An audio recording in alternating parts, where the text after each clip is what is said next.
삼성은 한국의 근로자에게 인도 노동자보다 30배나 많은 급여를 주고 인도 노동자에게는 인도 평균 근로자 임금의 2배 정도를 주면서 생색을 내고 있습니다. 여기 하버드 경영학과 세미나장에서 인도 출신 학생이 열변을 토하고 있습니다. 이를 본 한국 학생이 말을 꺼내자 이내 고개를 들지 못하고 주변에 있던 사람들은 박수를 치며 환호하는데요. 과연 무슨 일이 있었던 걸까요? 안녕하세요. 저는 영국 런던 출신 26 올리비아 브라운이에요. 지금은 하버드 경영대학원에서 글로벌 지속가능 경영을 전공하고 있답니다. 사실 제 인생은 문학과 경영 사이에서 줄타기 하는 것 같았어요. 중학교 때까지만 해도 저는 소설가를 꿈꾸며 청소년 문학집을 썼고 런던 청소년 문학 대회에서 은상을 수상하기도 했죠. 그때 학교에서는 브라운 작가라고 불리며 꽤나 명성을 얻었답니다. 하지만 인생이란 게 항상 우리가 원하는 대로 흘러가지는 않더라고요. 아버지께서 미국 실리콘밸리의 유명 IT 기업 부사장으로 계셨기에 조금 더 실용적이고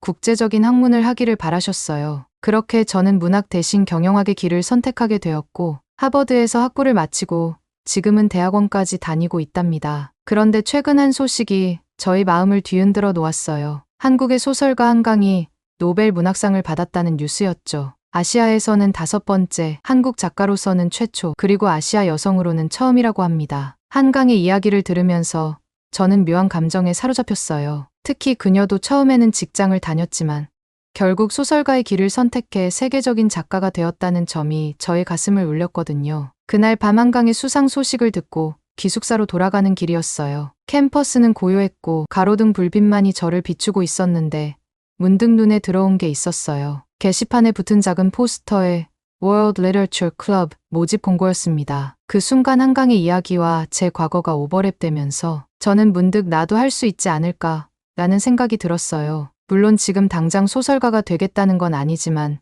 적어도 제 삶의 문학을 다시 불러들일 수 있지 않을까 하고요. 게다가 세계 문학을 통해 다양한 문화와 사회를 이해하는 것이 세계화, 경영을 공부하는 데에도 큰 도움이 될 거라고 생각했죠. 그래서 저는 망설임 없이 동아리 가입을 결심했고 바로 첫 모임에 참석하게 되었습니다. 동아리방에 들어서자 다양한 국적의 학생들이 모여 있더라고요. 그 중에서도 특히 눈에 띄는 2사람이 있었어요. 한 명은 한국에서 온 민규였고 다른 한 명은 인도 출신의 살만이었죠. 민규는 키가 크고 날카로운 눈매를 가진 청년이었는데 그의 가방에는 언제나 책이 2권 이상 들어있다고 하더라고요. 국제개발학을 전공하는 그는 저처럼 어렸을 때는 소설가를 꿈꿨다가 어찌하다 보니 국제개발학을 전공하게 되었대요. 민규는 처음 소설 동아리에 가입한 저를 격하게 환영하면서 이번에 화제가 되었던 한강의 작품 소년이 온다를 예로 들며 개발도상국의 민주화 과정과 그 과정에서의 인권 문제를 설명했어요. 그의 말에는 언제나 깊은 통찰력이 묻어났고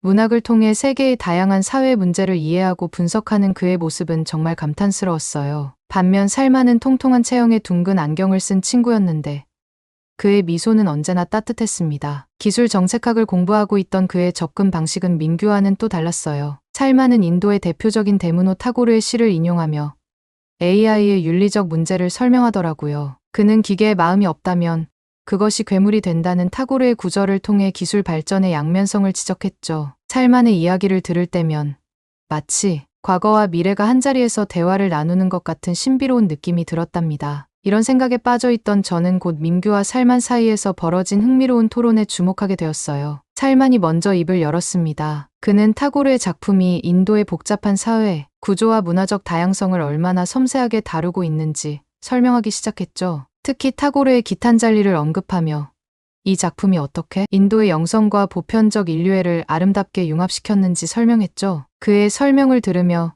인도 문학에 대한 호기심이 생겼답니다. 하지만 민규도 만만치 않았어요. 그는 한강 작가의 작품이 가진 깊이와 세계성에 관해 이야기하기 시작했죠. 특히 이번 노벨 문학상 수상이 얼마나 의미 있는 일인지 강조했어요. 한강의 채식주의자가 어떻게 현대 사회의 폭력성과 개인의 저항을 섬세하게 그려냈는지, 그리고 소년이 온다를 통해 역사의 아픔을 어떻게 예술로 승화시켰는지 설명했습니다. 민규의 말을 들으며 저는 한국 문학에 제가 알고 있던 것보다 훨씬 더 깊고 풍부한 세계가 그 안에 있다는 걸 알게 되었습니다. 동시에 문학이 어떻게 한 나라의 역사와 사회를 반영하는지도 이해하게 되었답니다. 2사람의 열정적인 토론을 들으며 저는 문학 동아리에 가입한 것이 정말 좋은 선택이었다고 느꼈어요. 이런 깊이 있는 대화를 나눌 기회가 흔치 않다는 걸 알았거든요. 하지만 동시에 조금 부담스럽기도 했어요. 제가 과연 이런 수준 높은 토론에 참여할 수 있을지 걱정되더라고요. 그때였습니다. 민규와 살만의 토론이 점점 더 열기를 띠기 시작하더니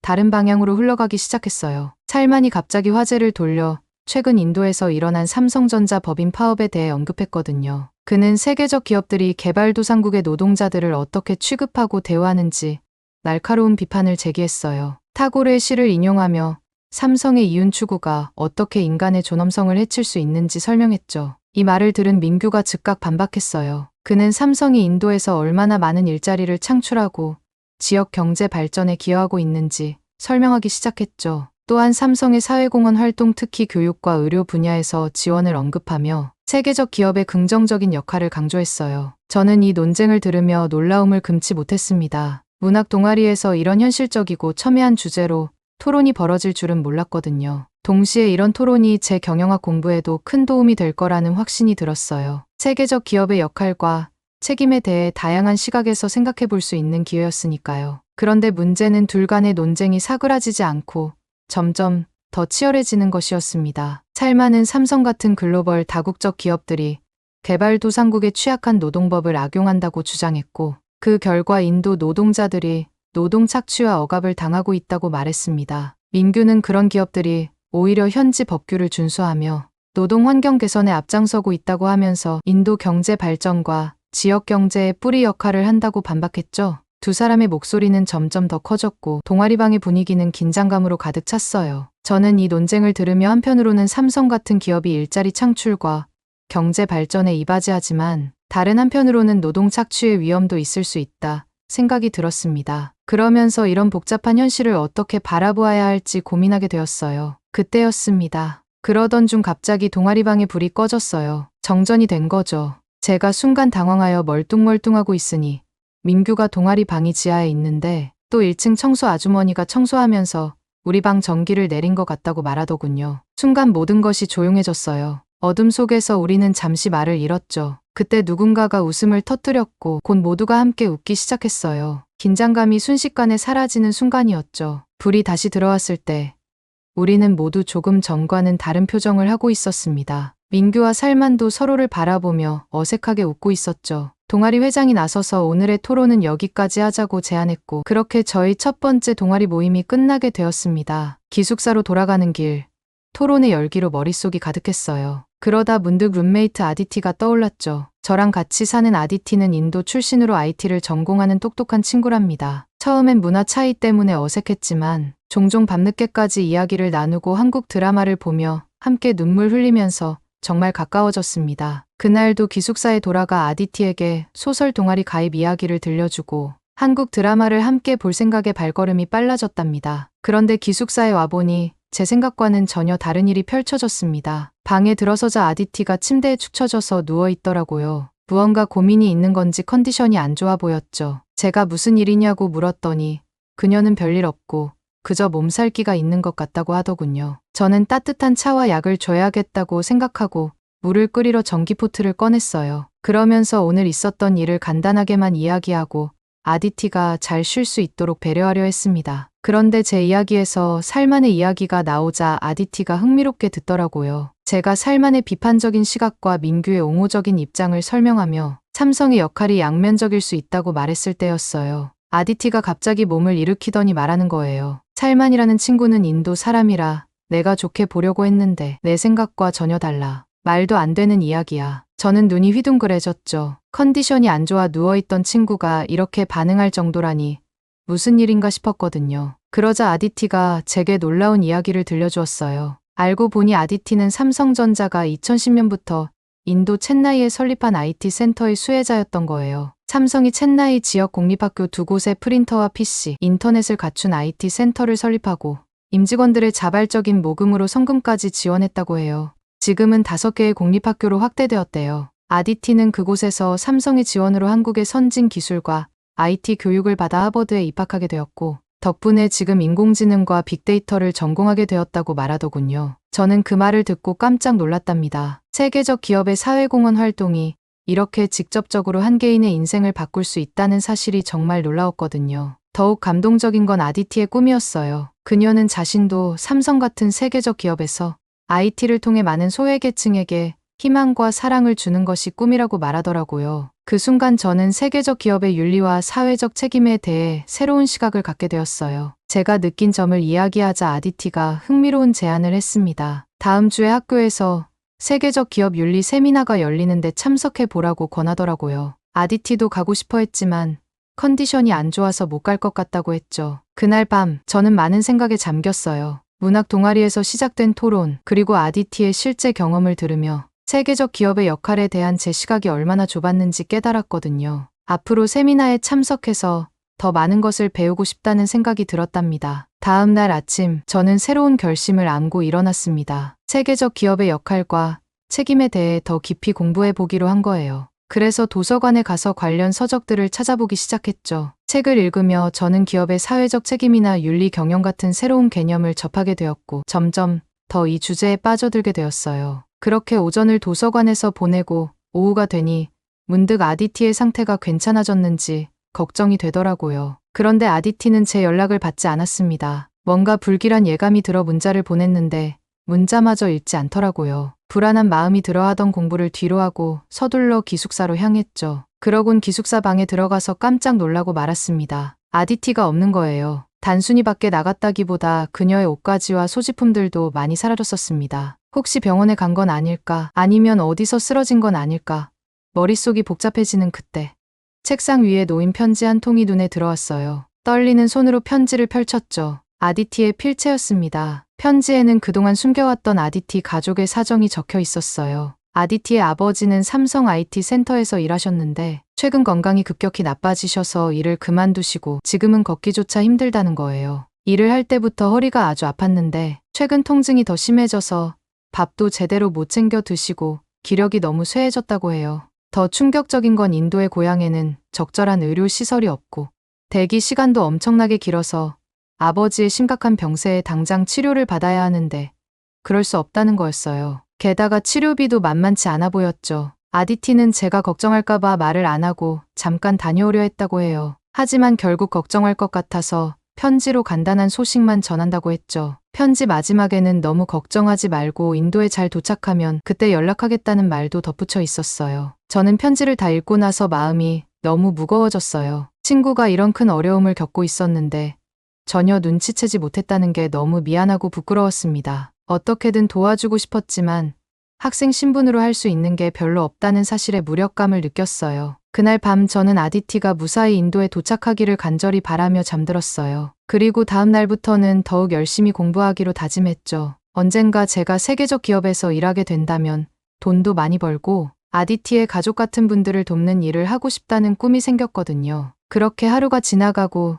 드디어 세계적 기업 윤리 세미나 날이 밝았어요. 저는 설렘과 긴장감을 안고 강당으로 향했죠. 강당에 들어서자 이미 많은 학생과 교수님으로 가득 차 있더라고요. 앞줄에서 민규와 살만을 발견하고 그들 옆에 자리를 잡았답니다. 하버드에서 기업의 사회적 책임과 관련하여 세계적인 권위자로 알려진 존스 교수님께서 마이크를 잡자 강당이 순식간에 조용해졌습니다. 교수님은 카리스마 넘치는 모습으로 강단에 올라서자마자 최근 노벨 문학상을 받은 한국 소설가 한강의 이야기로 세미나 시작을 알렸어요. 교수님은 이번 수상이 한국이 경제뿐만 아니라 문화적으로도 세계적 위상을 갖게 된 역사적으로 중요한 사건이라고 강조하셨죠. 일전에 한국이 삼성, 현대, LG와 같은 세계적 기업들의 활약으로 IT 선진국으로서 세계 역사상 유례없는 속도로 10위 경제 대국이 되었다고 언급하셨어요. 거기에 더해 방탄소년단의 세계적 인기, 봉준호 감독의 영화 기생충, 아카데미상 수상, 오징어 게임 드라마의 전 세계적 흥행으로 K문화에 대한 기대감이 높았다고 하셨습니다. 그런데 이제 순수 문학 분야인 노벨 문학상까지 받았다는 것은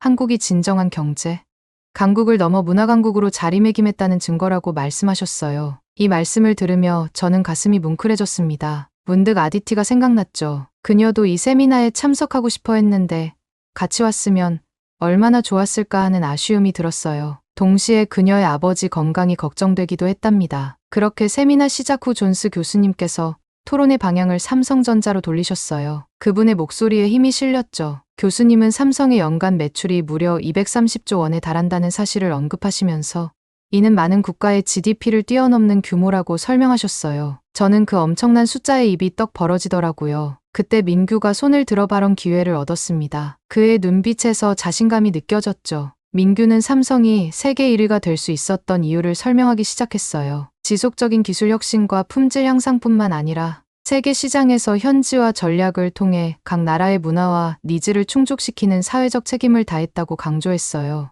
또한 단기 이익보다는 지역사회의 환원과 상생을 위해 교육, 의료, 문화 지원 등 다양한 사회공헌 활동을 펼쳐왔다고 말했죠. 민규의 설명을 들으며 저는 고개가 깊이 끄덕여졌습니다. 아디티를 통해 들은 이야기들이 떠올랐거든요. 하지만 곧 살만의 반응이 궁금해졌죠. 예상대로 살만이 바로 손을 들어 반박했어요. 그의 목소리에는 분명한 불만이 묻어나는 것 같았습니다. 살만은 인도의 데무노 타고르의 작품 기탄잘리를 인용하며 기업은 결국 자신이 발 딛고 있는 터전과 조화를 이루어야 한다고 주장했어요. 그러면서 삼성이 인도에서 노동자들의 권리를 충분히 존중하지 않고 있다고 비판했죠. 살만의 목소리가 점점 높아지더니 그는 인도 타밀나두주 첸나이에 있는 삼성 공장의 파업 문제를 제기했습니다. 그 공장은 2,000명 규모로 연간 120억 달러의 매출을 올리고 있다고 해요. 이는 삼성 전체 매출의 3분의 1에 해당하는 엄청난 규모라고 강조했죠. 그러면서 삼성이 노동조합 결성을 맡고 있으며 근로조건 개선 요구를 무시하고 있다고 비판했어요. 살만의 날카로운 비판에 강당 안의 분위기가 순식간에 긴장감으로 가득 찼습니다. 저는 숨을 죽이고 민규의 반응을 기다렸죠. 민규의 얼굴에는 당혹감이 스쳐 지나갔지만 곧 차분한 표정으로 바뀌었어요. 민규는 침착하게 대답하기 시작했어요. 삼성이 단순히 이윤만을 추구하는 기업이 아니라고 말했죠. 그들이 인도 사회에 크게 기여하고 있다며 교육 프로그램, 의료 지원, 지역 개발 사업 등 구체적인 예를 들어 설명했어요.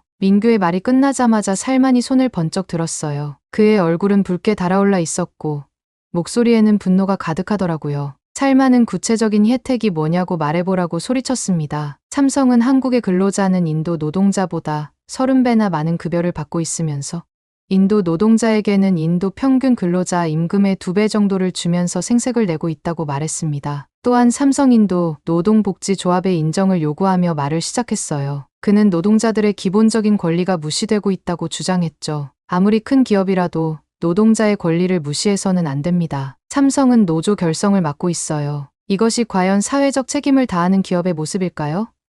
살만의 목소리가 강당을 울렸습니다. 저는 숨을 죽이고 이 격렬한 논쟁을 지켜보고 있었어요. 두 사람의 주장이 모두 일리가 있어 보였고 이 복잡한 문제에 대한 해답을 찾기가 쉽지 않아 보였죠. 그때였습니다. 민규가 차분하게 말을 이어갔어요. 삼성은 노조와 사측이 함께 성장하고 삼성이 뿌리내리고 있는 지역사회까지 같이 성장하는 상생의 경영 철학으로 인도 사회의 존경과 자부심이 되고 있어요. 인도에서도 삼성전자에 다니는 사람을 우러러보고 좋아하죠. 미국 경제지 포브스가 선정한 세계에서 가장 일하고 싶은 기업 1위가 삼성전자로 3년 연속 선정되었거든요. 만약 삼성이 인도를 무시한다면 역으로 그렇게 많은 인도 사람이 왜 삼성에 취업하고 싶어서 안달이 났겠어요? 도대체 회사가 얼마나 좋으면 근로자가 죽으면 자식에게 세습까지 해달라고 요구하겠어요? 도대체 어느 부분에서 삼성이 인도 근로자를 무시하고 압박한 건지 이해할 수가 없습니다. 오히려 인도 근로자가 인도주의적인 삼성을 폭력으로 몰아내고 매도하려고 하고 있습니다. 민규의 말에 저는 깊이 고개를 끄덕였어요. 삼성의 긍정적인 영향력을 실감할 수 있었죠. 하지만 동시에 살만의 주장도 궁금해졌어요. 민규의 말이 끝나자마자 살만이 마치 용수철처럼 튀어오르듯 얼굴이 붉게 달아올라 말했습니다. 마치 살만의 눈에서는 불꽃이 튀는 것 같았어요. 아무리 그렇더라도 모든 기업은 노조와 사측이 함께 기업을 만들어가는 거야. 삼성전자든 구글이든 노조를 인정해주고 단결권, 단체 교섭권, 단체 행동권을 비롯한 노동 3권을 보장해야 해. 인도 파업에 참여하는 노동자들이 결성한 노조인 삼성인도 노동복지조합을 인정해야 해. 노조가 있어야만 경영진과 임금 협상 및 근로 시간 조절 협상 등에 임할 수 있어. 노조 자체를 부정하는 것은 삼성이 인권을 무시하는 처사라고 봐야 해. 살만의 목소리가 강당을 울렸어요. 그의 말 한마디 한마디가 마치 망치로 바위를 내리치는 것 같았죠. 저는 숨을 죽이고 이 격렬한 논쟁을 지켜보고 있었어요. 심장이 빠르게 뛰는 것을 느낄 수 있었습니다. 그때 민규가 다시 입을 열었어요. 삼성은 인권보호와 선한 영향력 행사를 위해 규제받고 힘들어하는 사람들까지도 구석구석 찾아내서 지원하는 대표적인 사회적 기업이에요. 한강이 최근 노벨 문학상을 받았지만 과거 보수 정부 시절에 감시 대상 명단으로 분류되었다는 논란이 있었어요. 이런 와중에도 삼성의 이재용 회장은 한국 문화와 예술의 발전에 꾸준히 관심을 가져왔고 한강의 가능성을 일찍이 알아보았습니다. 그리고 삼성은 24년 10월 한강이 노벨 문학상을 받기 5개월 전에 삼성 호암상 예술상을 수여했습니다. 이처럼 삼성은 예술과 문화에 대한 후원을 통해 한국의 위상을 높이고 세계 시장에서 한국 문화의 영향력을 높이는 데 중요한 역할을 해왔어요. 존스 교수님이 이때 개입하셨어요. 양측 모두 좋은 지적을 해주셨습니다. 세계적 기업의 역할은 단순히 흑백으로 나눌 수 없는 복잡한 문제입니다. 찰만이 다시 반박했어요. 그깟 한 명 후원한 걸로 뭐 그리 생색을 내는 건지 모르겠네요. 타고르의 기탄잘리에서 볼 수 있듯이 모든 인간의 존엄성과 자유는 존중받아야 합니다. 타고르는 자유 없는 삶은 새장 속의 새와 같다라고 했어요. 삼성이 노동조합 결성을 막는 것은 노동자들의 자유를 제한하는 것과 다름없습니다. 타고르가 말한 모든 인간은 평등하다라는 이상에 비추어 볼 때 삼성의 행동은 노동자들의 기본적 권리를 무시하는 것이에요. 만약 삼성이 정말 사회적 기업이라면 노동조합을 인정해야 하지 않을까요? 살만의 말에 강당 안의 분위기가 다시 긴장감으로 가득 찼어요. 저는 민규의 반응이 궁금해 그를 바라봤죠. 민규는 잠시 생각에 잠기더니 조용히 말을 이어갔습니다. 그의 목소리에는 진심이 묻어났죠. 특히 삼성은 인도인이 가장 자랑스러워하는 데무노 타고르의 이름을 딴 타고르 문학상을 제정해서 2009년부터 10년 넘게 인도 문학 꿈나무들을 후원하고 있어요. 타고르는 아시아 최초로 노벨 문학상을 받았으며 간디와 함께 인도의 국부로 칭송받는 분이죠. 그런데도 인도 기업 중 어느 하나도 미래의 타고르를 꿈꾸는 인도 아이들의 꿈을 응원하지 않았어요. 하지만 삼성은 대한민국 기업임에도 불구하고 인도 법인이 뿌리내린 지역의 문학 발전과 사회적 상생을 위해 지금까지도 이 문학상을 수여하고 있습니다. 민규의 눈빛이 반짝였어요. 심지어 인도 문학협회 서기관이 인도 문학 발전에 힘쓰는 세계적 기업 삼성전자 덕분에 인도 문화는 더욱 빛날 것이며 삼성도 영원히 빛날 것이라며 인터뷰까지 자청했다고 해요. 삼성의 온기는 한 사람에게만 그치지 않고 인도 사회 전체는 물론 전 세계와 인류 전체에 긍정적인 영향을 미치고 있습니다. 민규의 말에 저는 깜짝 놀랐어요. 삼성이 이렇게 다양한 방면에서 인도 사회에 기여하고 있다는 사실을 몰랐거든요. 하지만 살만의 표정은 여전히 불만스러워 보였습니다. 살만이 고개를 저으며 말했어요. 문학 양성에만 투자하는 게 기업인가요? 기본적인 인간에 투자하고 우수 인력을 양성하기 위해 노력해야 하는 거 아닌가요? 같이 일하는 근로자의 요구도 안 들어주는 기업이 어떻게 사회적 기업이라고 하는 거죠? 민규는 살만의 질문에 대답하듯 더욱 구체적인 예를 들며 설명을 이어갔어요. 그의 목소리에는 확신이 가득했죠. 삼성전자는 2010년부터 인도 챈나이에서 IT 센터 2곳을 운영하며 어려운 환경의 지역 청소년과 주민들을 위한 IT 교육 활동에도 힘썼습니다. 챈나이 지역 공립학교 2곳에 각각 20여 대의 PC와 프린터, 인터넷 설비 등을 갖춘 IT 센터를 설립했고 지금은 5개 학교가 더 추가되어 총 7개의 공립학교에서 이 프로그램이 운영되고 있습니다. 민규의 설명을 들으며 저는 세계적 기업의 사회적 책임이 얼마나 다양한 형태로 실현될 수 있는지 깨닫게 되었어요. 동시에 이런 복잡한 문제에 대해 한 가지 답만 있는 게 아니라는 것도 알게 되었답니다. 토론이 점점 더 열기를 띄어가는 와중에 존스 교수님이 다시 입을 여셨어요. 그분의 목소리에는 연륜과 지혜가 묻어났죠. 민규 학생의 지적이 일리 있습니다. 교수님이 말씀하셨어요. 삼성은 오랫동안 근로자와 사측이 상생 관계를 맺고 지역사회에 공헌해온 기업이었습니다. 사실 삼성이 제공하는 혜택이 너무 좋다 보니 오히려 문제가 생기기도 했죠. 자국 기업과의 복지 격차가 커지면서 더 많은 혜택을 바라는 욕심이 생겨났던 것도 사실입니다. 교수님은 잠시 숨을 고르시더니 계속해서 말씀하셨어요. 특히 과거 중국의 사례를 보면 이해가 쉽습니다. 삼성전자가 중국에 공장을 두었을 때도 비슷한 일이 있었어요. 혜택이 너무 좋아 중국 노동자들이 더 많은 것을 요구하기 시작했고 결국 삼성은 중국에서 철수해 인도로 오게 되었죠. 그러면서 교수님은 현재 상황도 짚어주셨습니다. 지금은 미중 무역 갈등으로 삼성, 구글, 애플 같은 세계적 기업들이 새로운 제조기지를 찾고 있는 시기입니다. 인도가 중국을 대체할 수 있는 대안으로 떠오르고 있죠. 나렌드라 모디 총리의 메이크 인 인디아 정책으로 외국 기업에 보조금까지 주면서 투자를 유치하고 있는 상황에서 이미 진출해 있는 삼성을 내쫓으려는 건 현명해 보이지 않습니다. 교수님의 말씀이 끝나자 강당에 잠시 정적이 흘렀어요. 모두가 그 말의 의미를 곱씹어보는 듯했죠. 그때였어요. 토론이 한창 진행 중일 때 갑자기 제 주머니에서 휴대전화가 진동하기 시작했어요. 화면을 확인해 보니 아디티에게서 긴급 영상통화 요청이 왔더라고요. 저는 잠시 망설였지만 아디티의 상황이 걱정되어 통화를 받기로 했어요. 주변 사람들에게 양해를 구하고 강당 뒤쪽으로 이동했습니다. 화면에 나타난 아디티의 얼굴은 피곤해 보였지만 동시에 안도의 표정도 보였어요. 아디티는 미안한 기색을 보이며 갑자기 연락한 이유를 설명하기 시작했습니다. 그녀에겐 제게 꼭 알려주고 싶은 소식이 있다고 했죠. 아버지의 상태가 생각보다 심각하지만 놀라운 일이 일어났다고 해요. 삼성에서 그들을 도와주기로 했다는 거예요. 김준호 차장이라는 분이 연락해와서 삼성의 글로벌 의료 지원 프로그램을 통해 아버지를 한국의 삼성서울병원으로 모시고 가 치료를 받게 해준다고 했대요. 저는 깜짝 놀라 말을 잇지 못했어요. 아디티는 이 프로그램에 대해 더 자세히 설명해 주었어요. 삼성이 전 세계 지사의 직원들과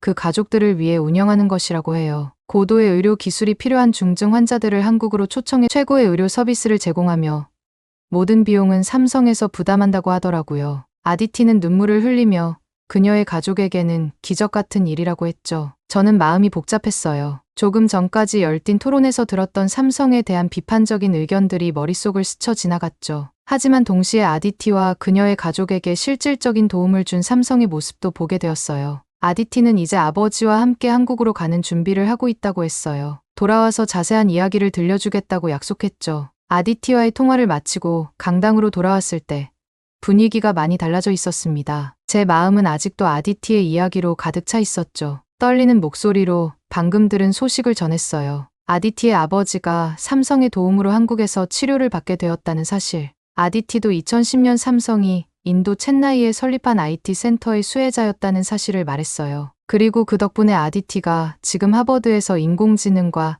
AI를 공부할 수 있게 되고 지금은 그때의 삼성전자 김준호 차장님을 통해 현재 운영 중인 삼성의 글로벌 의료 지원 프로그램의 도움을 받게 되었다는 사실까지 전부 말했습니다. 제 말을 들은 참가자들의 반응은 각양각색이었어요. 특히 모든 치료 비용을 삼성에서 전액 부담한다는 사실에 놀라는 사람들이 많았어요. 찰마는 충격을 받은 듯 고개를 숙인 채 침묵했어요. 그의 눈빛에서 혼란스러움과 동시에 인정할 수 없다는 표정이 읽혔죠. 반면 민규는 밝은 표정으로 고개를 끄덕이며 삼성의 글로벌 사회공헌 활동을 다시 한번 강조했습니다. 그의 목소리에는 자부심이 묻어났어요. 저는 이 모든 상황을 지켜보며 세계적 기업의 역할에 대한 새로운 시각이 형성되는 걸 느꼈습니다. 비판만으로는 부족하고 실제 사례와 영향력을 종합적으로 고려해야 한다는 생각이 들었죠. 머릿속이 복잡해지면서도 동시에 뭔가 명확해지는 느낌이었어요. 그때였습니다. 존스 교수님께서 통찰력 있는 눈빛으로 말씀하셨어요. 방금 들은 아디티의 사례야말로 삼성의 인도주의적이고 인간적인 기업의 모습을 실제로 체감할 수 있는 완벽한 예시입니다. 이는 삼성이 단순한 이윤 추구를 넘어서 실제로 사람들의 삶을 변화시키고 있다는 증거죠. 교수님은 아디티가 실제로 겪은 일에 감동하면서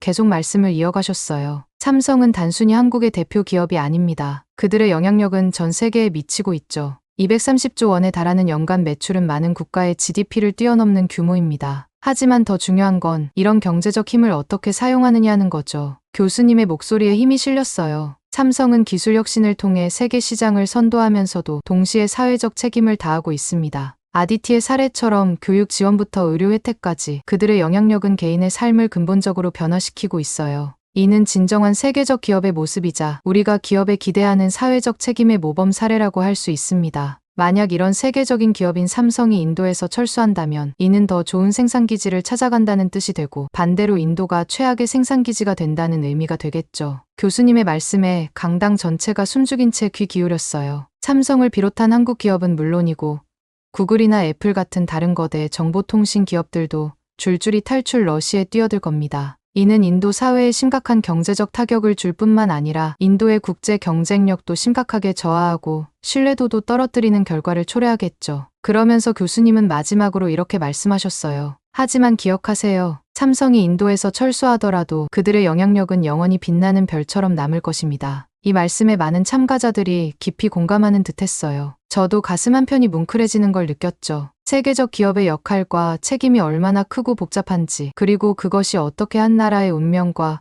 개인의 삶에 영향을 미치는지 새삼 깨달았답니다. 세미나가 끝난 후 저는 이 모든 경험을 통해 미래에 대한 새로운 계획을 세우게 되었어요. 세계적 기업의 선한 영향력을 연구하고 이를 확산시키는 것이 제 목표가 되었죠. 하버드에서의 남은 학업 기간, 저는 기업의 사회적 책임과 지속 가능한 비즈니스 모델에 대해 더 깊이 공부하기로 했어요. 영원히 빛나는 밝은 별 삼성처럼 세계 곳곳에 선한 영향력을 행사하면서 사회적 책임을 다하는 멋진 기업인이 되기 위해 열심히 공부하려고 해요. 오늘 사연은 여기까지입니다. 어떻게 들으셨나요?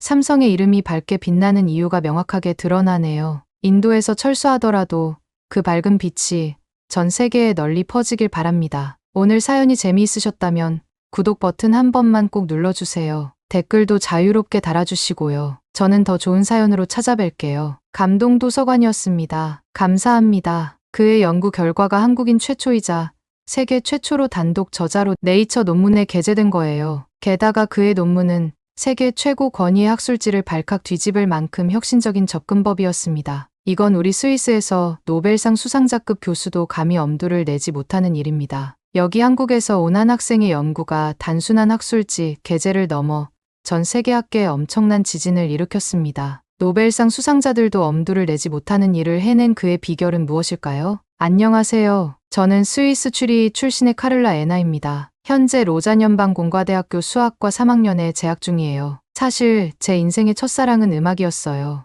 어릴 적부터 피아노에 푹 빠져 추리히 음악원에서 전공했고 17살 때는 스위스 청소년 피아니스트 대회에서 우승까지 했죠. 하지만 운명이란 참 예측 불가능한 것 같아요. 대학 진학을 앞둔 18살 우연히 접한 한 수학자의 전기가 제 인생의 방향을 완전히 바꿔놓았거든요. 그 주인공은 바로 스위스 바젤 출신의 레오나르트 오일러였어요. 시력을 잃고도 수학 연구를 멈추지 않은 그의 열정과 끈기에 깊은 감동을 받았죠. 특히 바젤 문제를 해결한 과정을 읽으며 수학의 아름다움에 완전히 매료되었어요. 오일러가 수학자 중 가장 많은 논문과 저서를 남겼다는 사실, 그리고 가우스, 아르키메데스, 뉴턴과 어깨를 나란히 하는 수학사의 거장이라는 점도 저를 흥분시켰어요. 더구나 그가 우리 스위스 출신이라는 사실에 묘한 자부심도 느꼈죠. 피아노에 대한 사랑은 여전했지만 오일러의 이야기는 제 마음 한구석에 불씨처럼 자리 잡았어요. 대학 진학을 고민하던 시기 그 불씨가 점점 커져갔죠. 수학이 단순한 숫자 놀이가 아니라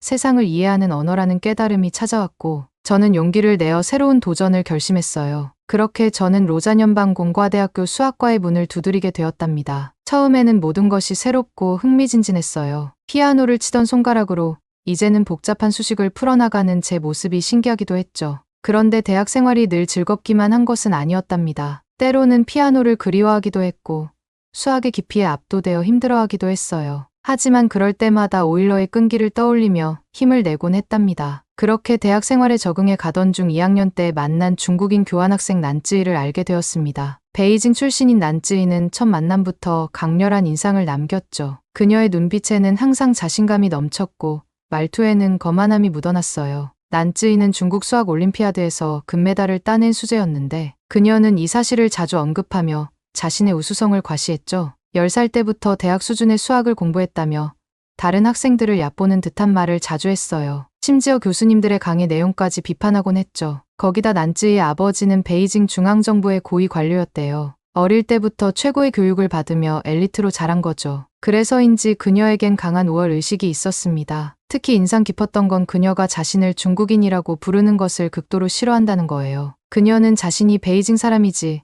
그냥 중국인이 아니라고 날카롭게 정정하더라고요. 베이징이 중국의 정치 문화의 중심지라는 자부심이 대단했던 거죠. 하지만 그녀의 자부심과는 별개로 난쯔이의 존재는 항상 저를 불안하게 만들었어요. 하루는 제가 최근 도전한 수학계 난제 중 하나인 리만 제타 함수의 비자명 0점에 관한 문제로 연구실에서 씨름하던 중이었어요. 칠판에 복잡한 방정식을 적고 책상에는 구겨진 종이들이 산더미처럼 쌓였죠. 그런데 난쯔이가 제 책상으로 다가와서 제 연구 노트를 잠깐 훑어보더니 냉소적인 미소를 지으며 제 접근법이 너무 구식이라고 말하는 것이었습니다. 그녀는 제 방식으로는 절대 문제를 해결할 수 없을 거라고 단언했죠. 그 말을 듣는 순간 마치 저는 찬물을 뒤집어 쓴 것 같았습니다. 그동안의 노력이 물거품이 된 것 같았고 제 자신감은 바닥을 쳤죠. 그날 밤 저는 난쯔이가 무시하며 던진 말들이 귓가에 계속 맴돌아서 더 이상 연구실에 있을 수 없었습니다. 무거운 발걸음을 옮겨 음악대학 건물로 향했죠. 다행히 연습실 하나가 비어 있었고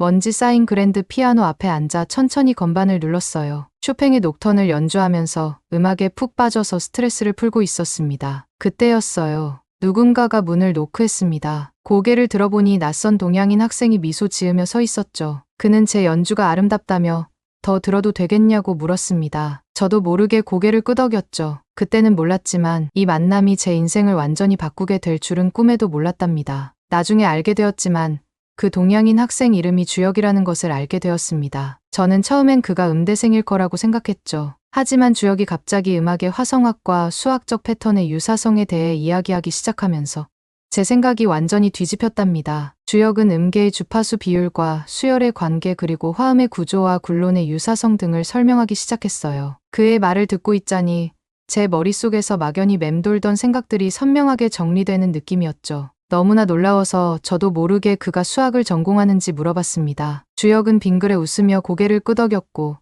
오히려 제게 음대생이 아닌지 되물었죠. 그 질문에 피식 웃음이 나왔어요. 저는 수학과 학생이지만 스트레스 해소로 가끔 피아노를 친다고 제 상황을 간단히 설명했죠. 주혁은 제 설명을 듣고 눈을 동그랗게 떴어요. 수학과 학생이 어떻게 음악을 이렇게 잘하는지 물으며 감탄했죠. 그의 진심 어린 감탄에 왠지 모를 뿌듯함을 느꼈답니다. 그러다 주혁이 제가 언급한 스트레스의 원인이 혹시 수학 문제 때문인지 물었어요. 그 질문에 저는 잠시 망설이다가 결국 모든 걸 털어놓기로 했죠. 난쯔이에 대한 이야기를 시작했습니다. 베이징 출신인 그녀의 강한 자부심 어릴 때부터 수학 신동이었다는 것, 그리고 그녀가 저를 은근히 무시하는 듯한 태도까지 모두 말했죠. 여러모로 제가 많이 부족한 것 같아서 고민이 많다고 털어놨어요. 주혁은 제 이야기를 끝까지 경청한 후 따뜻한 미소를 지으며 제가 정말 대단해 보인다고 말해주었습니다. 음악과 수학을 모두 잘한다는 건 분명 엄청 스마트하고 똑똑하다는 증거라고 하더라고요. 한 분야가 아닌 서로 다른 두 분야에서 뇌가 깨어있으면 그게 수학 문제를 푸는데도 큰 도움이 될 거라고 격려해 주었죠. 주혁의 따뜻한 위로에 제 마음이 점점 더 열렸어요. 우리는 자연스럽게 레만 호수 주변을 거닐며 이야기를 나눴죠. 꿈, 고향 이야기, 유학 생활의 어려움까지 공유하고 있었어요. 그러다 문득 할머니 생각이 났습니다. 할머니께서 많이 편찮으시다는 말이 제 입에서 나온 것에 저도 놀랐어요. 평소라면 누구에게도 쉽게 털어놓지 않았을 이야기였지만 주혁의 따뜻한 눈빛을 보며 자연스럽게 말하게 되었답니다. 할머니의 건강 문제에 대해 이야기하다 보니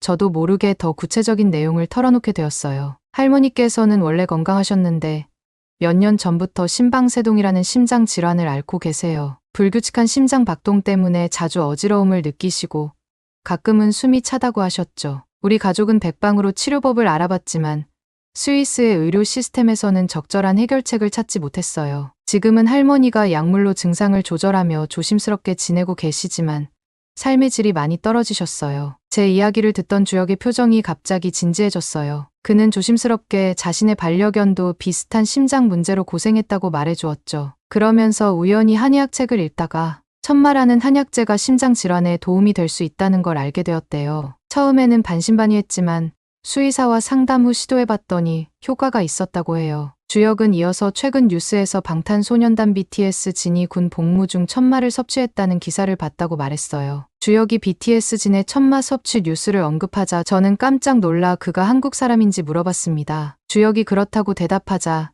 저는 그 자리에서 다리에 힘이 풀리는 느낌마저 들었습니다. BTS의 나라 한국에서 온 사람과 지금 호수를 거닐며 산책하다니 정말 믿기지 않았어요. 저는 흥분된 목소리로 BTS 스위스 아미 팬클럽에 가입했다고 말했고 제 여동생 안나가 정말 극성 팬이라고 덧붙였어요. 특히 안나는 비를 정말 좋아한다고 털어놓았죠. 제 호들갑에 주혁이 멈칫하더니 의외라는 듯한 표정을 지었습니다. 저는 멈추지 않고 BTS의 노래가 마치 피아노 선율에 벨벳을 얹은 듯한 느낌이라고 설명했어요. 특히 중국어나 일본어와는 달리 한글로 된 가사가 전달될 때 선율과 아름다움이 더욱 돋보인다고 열정적으로 말했죠. 그리고 자랑스럽게 BTS의 다이너마이트가 스위스 키즈 채널에서 3회 연속 베스트송으로 뽑혔다고 말했어요. 이 때문에 스위스에서 한국어 공부 열풍이 불었다고 설명했죠. 특히 11살 스위스 소녀 레안드라가 독학으로 한국어를 공부해 화제가 된 이야기도 들려줬습니다. 스위스 국영방송 SRF 키즈 채널에서 30분이 넘는 분량으로 레안드라를 소개했다고 말하면서 그 방송에서 레안드라가 미국의 팝송보다 유럽의 클래식보다 한국의 케이팝이 더 좋아요라고 말했던 인터뷰 장면도 생생하게 설명했습니다. 주역의 반응을 보며 저는 더욱 신이 나서 BTS와 한국 문화에 대한 이야기를 이어갔어요. 제 열정적인 설명에 주역은 점점 더 놀란 표정을 지었고 반대로 저는 그의 반응을 보며 더욱 흥분되었죠. 마치 제가 BTS의 비공식 홍보대사라도 된 것 같은 기분이 들더라고요. 그때였습니다. 흐뭇하게 제 이야기를 듣던 주역이 갑자기 표정을 바꾸더니 사실 엄청난 사실이 있다고 말했습니다. 사실은 주역이 BTS B와 초등학교 동창이라는 거예요. 저는 그의 말을 듣고 머릿속이 완전히 하얘졌고 심장은 마구 뛰기 시작했어요. 입은 다물어지지 않고 귀는 그의 말을 제대로 들은 건지 의심되기 시작했죠. 정말 말도 안 되는 일이거든요. 지금 한국 BTS B의 동창생과 호수를 거닐고 있다니 제 머릿속은 꿈을 꾸는 것 같았습니다. 거짓말이라면서 한마디가 제 입에서 튀어나와 버렸죠. 그런데 뒤이어 이어진 주역의 행동을 보고 저는 정말 경악하고 말았습니다. 자신과 BTS B가 같이 찍은 사진을 보여주면서 둘 다 대구, 서구, 비산동 출신이라고 말하더군요. 그러면서 최근 BTS B가 자기 고향에 있는 달성공원에 가서 찍은 사진을 보여주었습니다. 저는 정말 현실과 환상의 경계가 모호해지는 것 같았어요. BTS 멤버의 초등학교 동창을 여기 스위스에서, 그것도 제가 우연히 만나다니, 이건 정말 믿기 힘든, 아니 거의 불가능한 일처럼 느껴졌어요. 저는 입을 다물지 못했습니다. 동생에게 어서 자랑해야겠다는 생각이 들었고 여기서 피아노 치다가 BTS 멤버의 동창을 만나다니 정말 운명 같다고 느껴지더라고요. 주역도 이런 상황이 믿기지 않는다는 듯이 말하면서 스위스에서 BTS가 이렇게 인기 있냐고 물어봤어요. 주역은 이 모든 이야기를 들으며 놀란 표정을 감추지 못했고 저는 그의 반응을 보며 더욱 신이 나서 BTS와 한국 문화에 대한 이야기를 이어갔답니다. BTS가 한국말로 노래를 하는데도 스위스 사람들이 공감하는 건 가사와 멜로디가 주는 감동 때문이에요. 저도 주역과의 대화로 그런 공감을 받으면서 위로받는 느낌이 들었거든요. 한국 사람들은 다들 타인의 마음을 읽는 특별한 능력이 있는 것 같았어요. 그렇게 주역과 이야기를 나누다 보니 한국 사람들의 따뜻한 마음과 뛰어난 공감 능력을 직접 경험하는 것 같았죠. 주역과 대화를 하니 마치 BTS의 봄날 가사처럼 어떤 어려움도 이겨낼 수 있을 것 같은 용기가 생겼습니다. 그 덕분에 힘을 얻었고 이제 어떤 어려움이 와도 이겨낼 수 있을 것 같다고 털어놓았죠. 주역 덕분에 할머니의 건강 문제도 언젠가는 해결될 수 있을 거라는 희망이 생겼어요. 한국의 의료 기술과 한약에 대한 주역의 설명을 들으니 할머니의 병도 반드시 나을 수 있을 거라는 믿음이 생겼답니다. 그렇게 주역과의 꿈같은 대화 후 어느 날이었습니다. 며칠 후 저는 대학 도서관 3층 자료실에서 공부하고 있었어요. 그때 난쯔이와 그녀의 연구 그룹이 큰 소리로 이야기하며 들어왔죠. 그들은 제 바로 옆 테이블에 자리를 잡았어요. 처음엔 그들을 무시하려 했지만 난쯔이가 제 이름을 언급하는 걸 듣고 저도 모르게 귀를 기울이게 됐습니다. 그들은 제가 풀고 있는 문제에 대해 이야기하고 있더라고요. 저는 순간 주역에게 들은 서로 다른 분야의 지식을 연결해서 새로운 해법을 찾는 방법에 대해 조심스레 언급했어요. 그 순간 난쯔이의 표정이 순식간에 일그러졌습니다. 그녀의 눈빛이 차갑게 변하더니 비웃듯 제 의견을 무시하더라고요. 그녀는 제가 제안한 방식이 창의적이지도 않고 쓸데없는 짓이라고 폄하했죠. 그녀의 말에 다른 학생들도 키득거리기 시작했어요. 제가 당황해하며 말을 더듬자 난쯔이는 더욱 공격적으로 나왔습니다. 그녀는 제 방식으로는 절대 문제를 해결할 수 없다며 제 연구 방법이 비효율적이라면서 점점 더 목소리를 높이며 조목조목 비판하기 시작했어요. 저는 필사적으로 제 아이디어를 방어하려 했지만 난쯔이의 날카로운 반박에 점점 기가 죽었어요. 그때 난쯔이가 제 연구 노트를 가리키며 그런 것으로는 아무것도 할 수 없다는 듯이 말하면서 갑자기 팔을 휘둘렀습니다. 그녀의 급작스러운 동작에 저도 모르게 몸을 뒤로 빼다가 테이블을 건드렸고 그 바람에 제 노트북이 테이블 아래로 떨어졌어요. 동시에 옆에 있던 커피잔이 넘어지면서 연구 자료 위로 커피가 쏟아졌죠. 순식간에 일어난 일이었습니다. 그런데 충격적이었던 건 그 후의 난쯔이의 반응이었어요. 그녀는 눈 하나 깜짝하지 않고 제 방법이 어차피 쓸모없으니 망가져도 상관없다는 식의 말을 하더라고요. 그 말에 주변 학생들은 더 크게 웃었고 저는 그 자리에 얼어붙게 되었습니다. 목구멍까지 차오르는 울음을 참으며 떨리는 손으로 젖은 자료들을 모았죠. 아무도 도와주지 않았어요. 겨우 물건을 챙겨 도서관을 나왔을 때 눈물이 볼을 타고 흘러내리기 시작했어요. 연구실로 돌아와 문을 잠그고 홀로 눈물을 쏟아냈어요. 그동안의 모든 노력이 물거품이 된 것 같았죠. 얼마나 시간이 지났을까 문을 두드리는 소리가 들렸어요. 주역의 목소리였습니다. 그가 들어왔을 때 저는 여전히 눈물 범벅인 채 구겨진 연구 자료를 붙들고 있었죠. 주역은 놀란 표정을 지었지만 곧 조용히 제 옆에 앉아서 부드럽게 무슨 일이 있었는지 물어봤습니다. 그의 따뜻한 목소리에 저는 또다시 눈물이 났고 저는 주역에게 모든 일을 털어놓게 되었습니다. 난지의 모욕적인 행동과 망가진 연구 자료로 인한 좌절감을 주역에게 털어놓았어요. 이야기를 하는 동안 눈물이 그치지 않았지만 주역은 끝까지 조용히 경청해 주었죠. 제 이야기가 끝나자 주역은 잠시 침묵했다가 부드러운 목소리로 함께 문제를 해결해 보자고 제안했습니다. 주역은 허준희 교수님의 가르침을 바탕으로 대수기하학과 조합론을 연결하는 방식으로 문제에 접근했어요. 칠판 앞에서 복잡한 수식을 써 내려가는 그의 모습은 마치 예술가가 걸작을 만들어내는 것 같았죠. 문제를 대수적 구조로 변환하고 기하학적 모델로 표현한 뒤 조합문적 접근으로 패턴을 찾아내는 과정이 정말 놀랍더라고요. 저는 주역의 설명에 깊이 빠져들었고 그의 혁신적인 방법론에 감탄했습니다. 궁금증을 참지 못하고 어떻게 그렇게 수학을 잘 푸는지, 난지의 방해에도 불구하고 어떻게 끈기 있게 문제를 풀 수 있는지 물어봤죠. 그때 주역이 놀라운 사실을 털어놓았어요. 그도 한때는 포기하고 싶어 한국에서 학교를 자퇴했지만 우연히 허준희 난제 연구소를 알게 되어 그곳에서 공부해 펠로우가 되었다고 해요. 주역은 허준희 교수님의 이야기도 들려주었는데 어릴 적 시인을 꿈꾸다 자퇴했지만 결국 45년간 풀리지 않은 난제를 해결하고 한국인 최초로 필즈상을 수상했다는 거예요. 저는 깜짝 놀라 필즈상이 4년마다 40세 이하 수학자에게 주는 노벨상급 상이라고 말했고 우리 학교의 마리나 비아조우스카 교수님도 같은 해에 수상했다고 덧붙였어요. 주역도 놀란 눈으로 저를 바라봤죠. 그 순간 BTS 동창생이면서 허준희 교수의 제자와의 우연한 만남을 통해 우리가 모두 연결되어 있다는 걸 깨달았어요. 주역의 도움으로 저는 다시 희망을 얻고 연구에 매진할 수 있게 되었답니다. 주역의 조언을 바탕으로 저는 음악의 화성 구조와 수학의 굴론을 접목한 새로운 연구 방법을 구상하기 시작했습니다. 피아노 연주를 녹음해 주파수를 분석하고 이를 수학적 모델로 변환하는 작업을 시도했죠. 며칠 밤을 새워가며 연구에 몰두했고 때로는 막히기도 했지만 주역의 격려를 떠올리며 포기하지 않았어요. 이런 새로운 접근 방법으로 수학 문제와 씨름하면서 저는 점점 자신감을 되찾았고 연구에 대한 열정도 다시 불타올랐습니다. 난지의 모욕적인 말들은 더 이상 저를 아프게 하지 않았죠.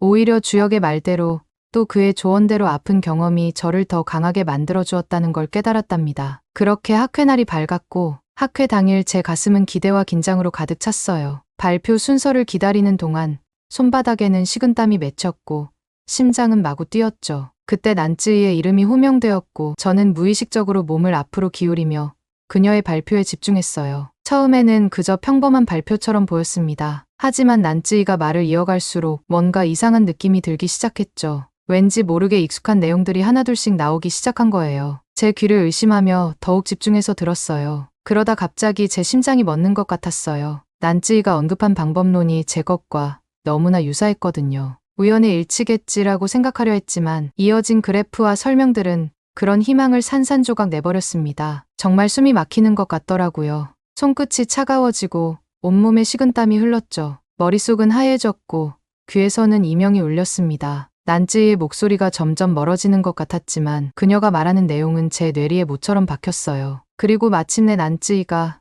음악적 하모니와 소수의 분포 사이의 상관관계라는 결론을 말하는 순간 저는 의자에서 몸을 일으키려다 다리에 힘이 풀려 그대로 주저앉게 되었습니다. 현실감이 없어지고 마치 끔찍한 악몽을 꾸고 있는 것만 같았죠. 하지만 이건 현실이었고 제 앞에서 난지이는 제 연구를 자신의 것인 양 발표하고 있었어요. 분노, 배신감, 절망감이 한꺼번에 밀려왔고 저는 그 자리에서 울음을 터뜨릴 것만 같았어요. 난지의 발표에는 제가 설명했던 방법론, 그래프, 심지어 결론까지 제 연구와 너무나 똑같은 것이었습니다. 제가 음악의 화성 구조를 풀이의 변환을 통해 수학적 모델로 변환하고 이를 리만 제타 함수와 연결시켜 새로운 패턴을 발견한 방법을 그대로 사용하고 있었어요. 난지가 저번에 만났을 때 나를 무시하면서 그 방법은 구시대적이라 하더니 어찌나 꼼꼼하게 그대로 베껴갔는지 정말 치가 떨릴 만큼 비열하고 추악한 방법에 온몸이 얼어붙을 만큼 충격적이었습니다. 그 다음 발표가 제 차례였고 발표를 시작하자마자 청중석에 앉아있던 심사위원 중 한 분이 제 발표를 끊으면서 질문을 던졌어요. 아까 전에 발표했던 주제와 문제 해결 방법이 거의 똑같은 것 같은데 혹시 같이 연구한 겁니까? 이 질문에 저는 당황해서 말을 더듬었고 오히려 제가 베낀 것으로 의심받는 상황이 벌어졌습니다. 나중에 알고 보니 난쯔이가 미리 몇몇 심사위원들에게 접근해 자신의 연구 내용을 소개하고 제 발표에 대해 의심을 심어놓았더라고요. 상황은 점점 더 제게 불리하게 돌아갔어요. 그때였습니다. 순간 모든 것이 절망적으로 느껴졌을 때 마치 어둠 속에 한 줄기 빛처럼 주혁이 나타났어요. 그가 자리에서 일어나 발언권을 요청하는 순간 제 심장은 마구 뛰기 시작했죠. 한편으로는 안도감이 밀려왔지만 동시에 이 상황이 어떻게 흘러갈지 모른다는 긴장감도 느껴졌어요. 주혁이 말을 시작하자 회의실 전체가 조용해졌어요. 주혁의 차분한 목소리로 제 연구의 독창성을 설명하기 시작했고 저는 그의 말 한마디 한마디에 집중했죠. 그가 우리의 연구 노트와 이메일들을 증거로 제시할 때 저는 그동안의 노력이 헛되지 않았음을 새삼 깨닫게 되었습니다. 주혁의 설명이 끝나자마자 난쯔이가 자리에서 벌떡 일어났어요. 그녀의 눈빛에서 결의가 보였죠. 난쯔이는 자신의 태블릿을 꺼내들고 화면을 회의실 스크린에 투영해서 이 연구 과정이 마치 진짜 자신의 것인 듯한 상세한 노트와 계산 과정을 보여주기 시작했어요. 그녀의 설명은 날카롭고 정확했죠. 그녀의 설명을 들으니 제 손바닥에 식은땀이 맺히기 시작했습니다. 그때 주혁이 다시 입을 열었어요. 그는 제 음악적 배경을 언급하며 제가 어떻게 피아노의 화성 구조를 수학적 모델로 변환했는지 설명하기 시작했죠. 주혁의 목소리에는 확신이 가득했습니다. 그 확신만큼 그가 제 연구 방법을 설명할 때마다 저는 가슴이 뭉클해졌어요. 그러면서 제 이야기를 이렇게 깊이 이해하고 있다는 것에 정말 감동했습니다. 하지만 난쯔이도 물러서지 않았어요. 그녀는 자신의 중국 수학 올림피아드 금메달 수상 경력을 언급하며 자신의 수학적 능력을 강조했습니다. 그녀는 어릴 때부터 수학 영재로 인정받아왔고 이런 연구 방법을 오래전부터 구상해왔다고 주장하더라고요. 난쯔이의 목소리에는 자신감이 넘쳤어요. 그 말을 듣는 순간 다시 제 마음속의 불안감이 점점 커져갔답니다. 난쯔이의 화려한 경력과 자신감 넘치는 태도에 위원들이 설득될지도 모른다는 생각이 들었거든요. 제 손은 떨리기 시작했고 입안이 바짝 말랐어요. 그렇게 학회장은 순식간에 논쟁의 장으로 변하는 걸 보며 저는 점점 더 불안하고 초조해지면서도 제 연구 결과가 인정받기를 바라는 마음이 간절했습니다. 동시에 난쯔이의 교활함과 뻔뻔함의 분노가 치밀어 올랐고 온몸이 떨릴 정도로 화가 났죠. 반면에 주혁이 저를 대신해 난쯔이의 주장을 하나하나 반박할 때마다 제 가슴은 안도감과 감사함으로 벅차올랐습니다. 주혁의 논리정연한 설명을 들으며 저는 점점 더 자신감을 되찾았죠. 그때였습니다. 최고위원이 갑자기 손을 들어 논쟁을 중단시켰어요. 그는 다른 위원들과 잠시 회의를 하겠다며 자리를 옮겼죠. 저는 숨죽이며 그들의 모습을 지켜봤습니다. 위원들이 서로 의견을 주고받는 모습을 보며 제 심장은 마구 뛰기 시작했어요. 때론 격렬해 보이는 토론의 불안감이 커졌고 때론 고개를 끄덕이는 모습에 희망이 생겼죠. 주혁은 제 옆에 서서 계속 제 어깨를 토닥여 주었어요. 그의 존재만으로도 큰 위안이 되었죠. 반면 난쯔이는 팔짱을 낀 채 거만한 표정을 짓고 있었고 저런 뻔뻔한 태도를 보자 다시 화가 치밀어 올랐습니다. 그때였어요. 갑자기 최고심사위원장이 자리에서 일어나 엄숙한 목소리로 말씀하셨어요. 오늘의 이 논쟁 상황을 우리는 매우 심각하게 받아들이고 있습니다. 이런 행위는 수학계의 역사와 전통을 심각하게 훼손하는 것입니다. 그 순간 저는 등골이 오싹해지는 게 느껴지면서 뭔가 큰일이 벌어졌다는 걸 실감했죠. 그러다 위원장이 갑자기 목소리를 높여 진실을 규명하고 학문적 정의를 확립하기 위해 즉석 수학 대결을 제안합니다라고 말씀하셨습니다. 그 순간 저는 놀라움과 두려움이 뒤섞인 감정에 휩싸였어요. 심장이 요동치는 걸 느끼며 주혁을 바라봤죠. 그의 눈빛은 여전히 차분했지만 입술을 꽉 깨무는 모습에서 그도 긴장하고 있다는 게 느껴지더라고요. 위원들과 몇몇 저명한 수학자들이 모여 우리의 연구 내용을 바탕으로 새로운 문제를 만들었어요. 각자가 생각하는 음악적 하모니와 소수 분포 사이의 상관관계를 써서 문제를 풀고 결론을 도출하는 것이었죠. 이 대결에 모든 것이 달려있다는 생각에 제 가슴은 마구 뛰기 시작했습니다. 문제가 제시되자 난쯔이와 주혁은 즉시 풀이에 몰입했어요. 난쯔이는 빠른 속도로 펜을 움직이며 계산을 해나갔고 주혁은 잠시 생각에 잠긴 듯하다가 천천히 꾸준히 문제를 풀어나갔죠. 저는 긴장된 마음으로 두 사람의 모습을 번갈아 바라보았어요. 문제를 풀고 제출한 후 위원장이 난쯔이에게 날카로운 질문을 던졌어요. 귀하의 해법에서 음악적 화음과 소수의 분포 사이의 연관성을 어떻게 설명하시겠습니까? 이 질문에 난쯔이의 표정이 살짝 흔들리는 걸 보고 저는 가슴이 쿵쾅거렸어요. 난쯔이는 잠시 말을 더듬다가 대답을 이어갔지만 그녀의 목소리에서 약간의 자신감이 사라진 것 같았어요. 그런 다음 주역에게로 시선을 돌린 위원장이 물었죠. 당신의 접근 방식은 매우 독특해 보입니다. 어떻게 이런 결론에 도달하셨나요?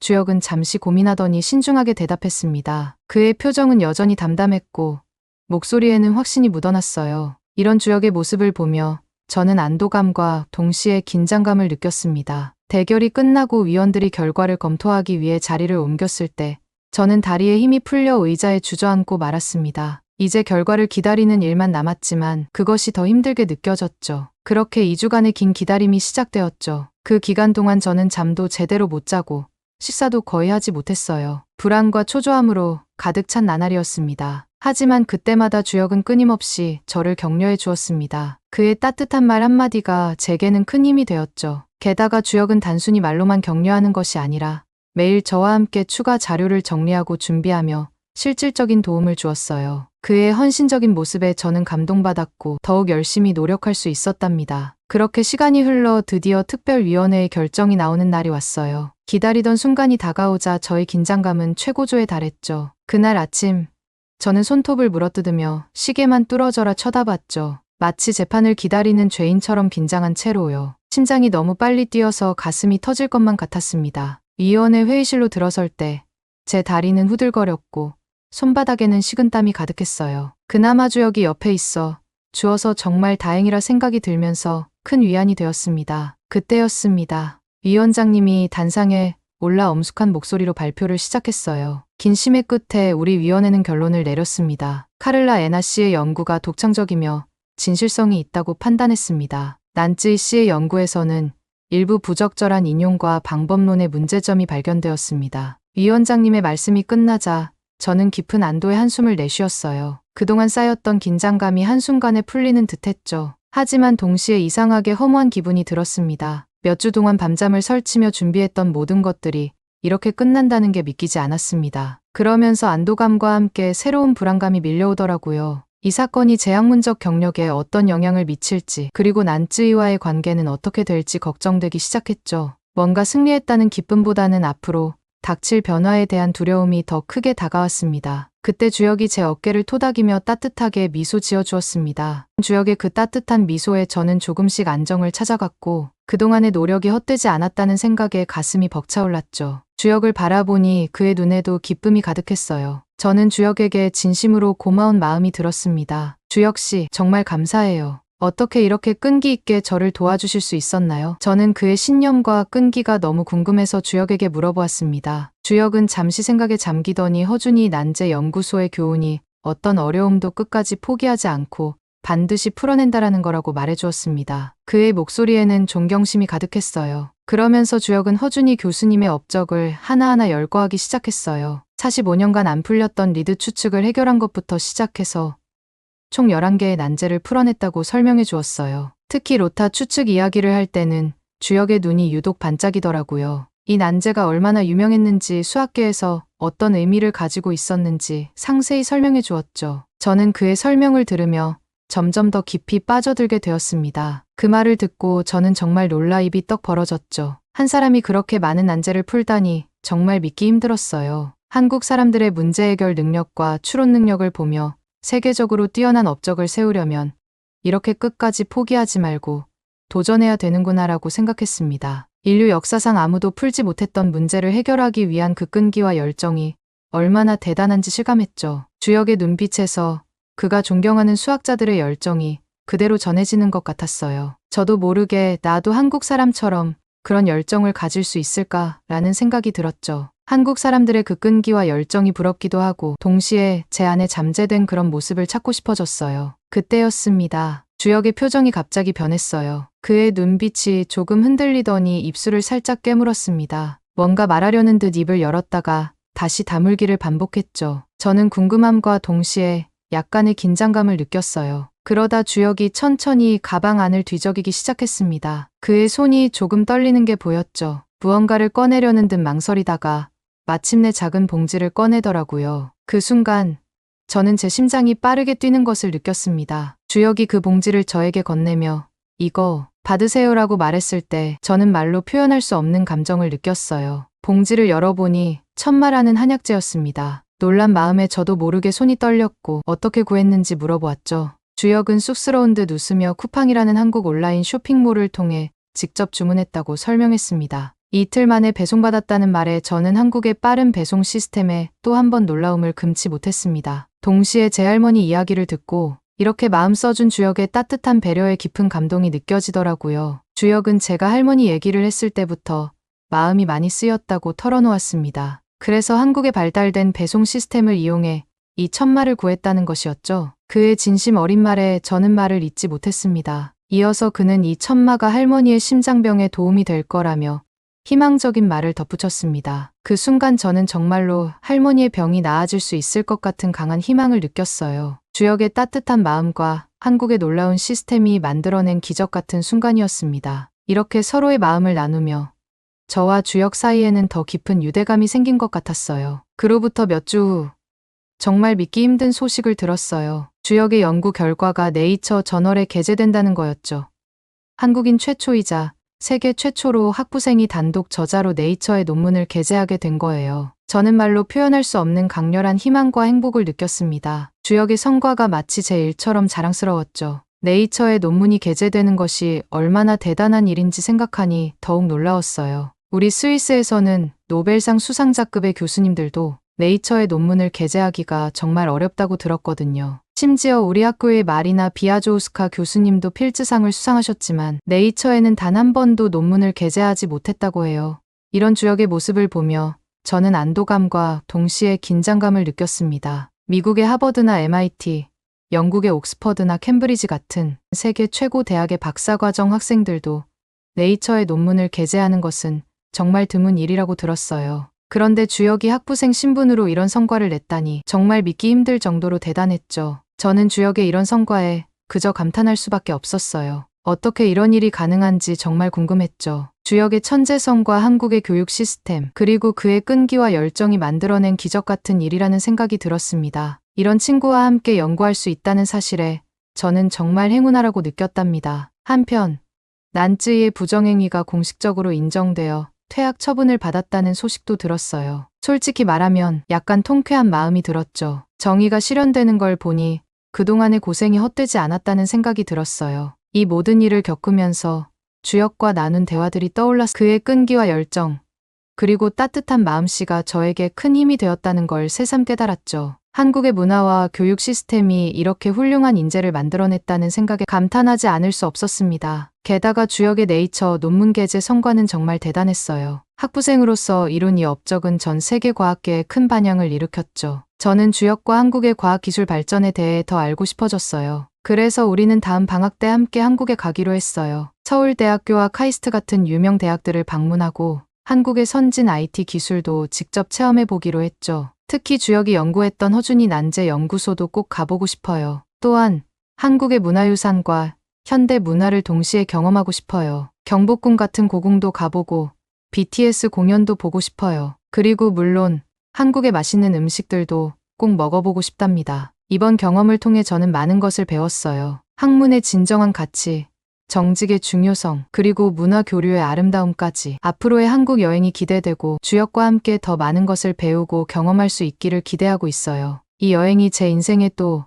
다른 전환점이 될 것 같은 예감이 듭니다. 오늘 사연은 여기까지입니다. 어떻게 들으셨나요? 최근 한강 작가가 노벨 문학상도 탔었는데 그 전에 수학계 노벨상 필즈상 수상자도 있었네요. 세계적으로도 뛰어난 성과를 인정받는 한국 사람들이 정말 자랑스럽네요. 오늘 사연이 재미있으셨다면 구독 버튼 한 번만 클릭해 주세요. 저는 더 좋은 사연으로 찾아뵐게요. 감동 도서관이었습니다. 감사합니다. 안녕하세요. 저는 일본 도쿄에서 여행 블로거로 활동하고 있는 나카무라 아야라고 합니다. 26살의 젊은 나이지만 제 블로그는 일본에서 꽤 인기가 있다고 자부하는 편이에요. 매일 수만 명의 방문자들이 제 블로그를 찾아주시고 특히 일본 내숨은 여행지나 현지인만 아는 맛집 정보에 대한 포스팅은 항상 뜨거운 반응을 얻곤 했죠. 그런데 최근 들어 한국에 대한 포스팅 요청이 눈에 띄게 늘어나기 시작했어요. 처음에는 그저 일시적인 현상이려니 했지만 점점 더 많은 독자들이 한국 여행에 대한 정보를 갈구하는 것을 보며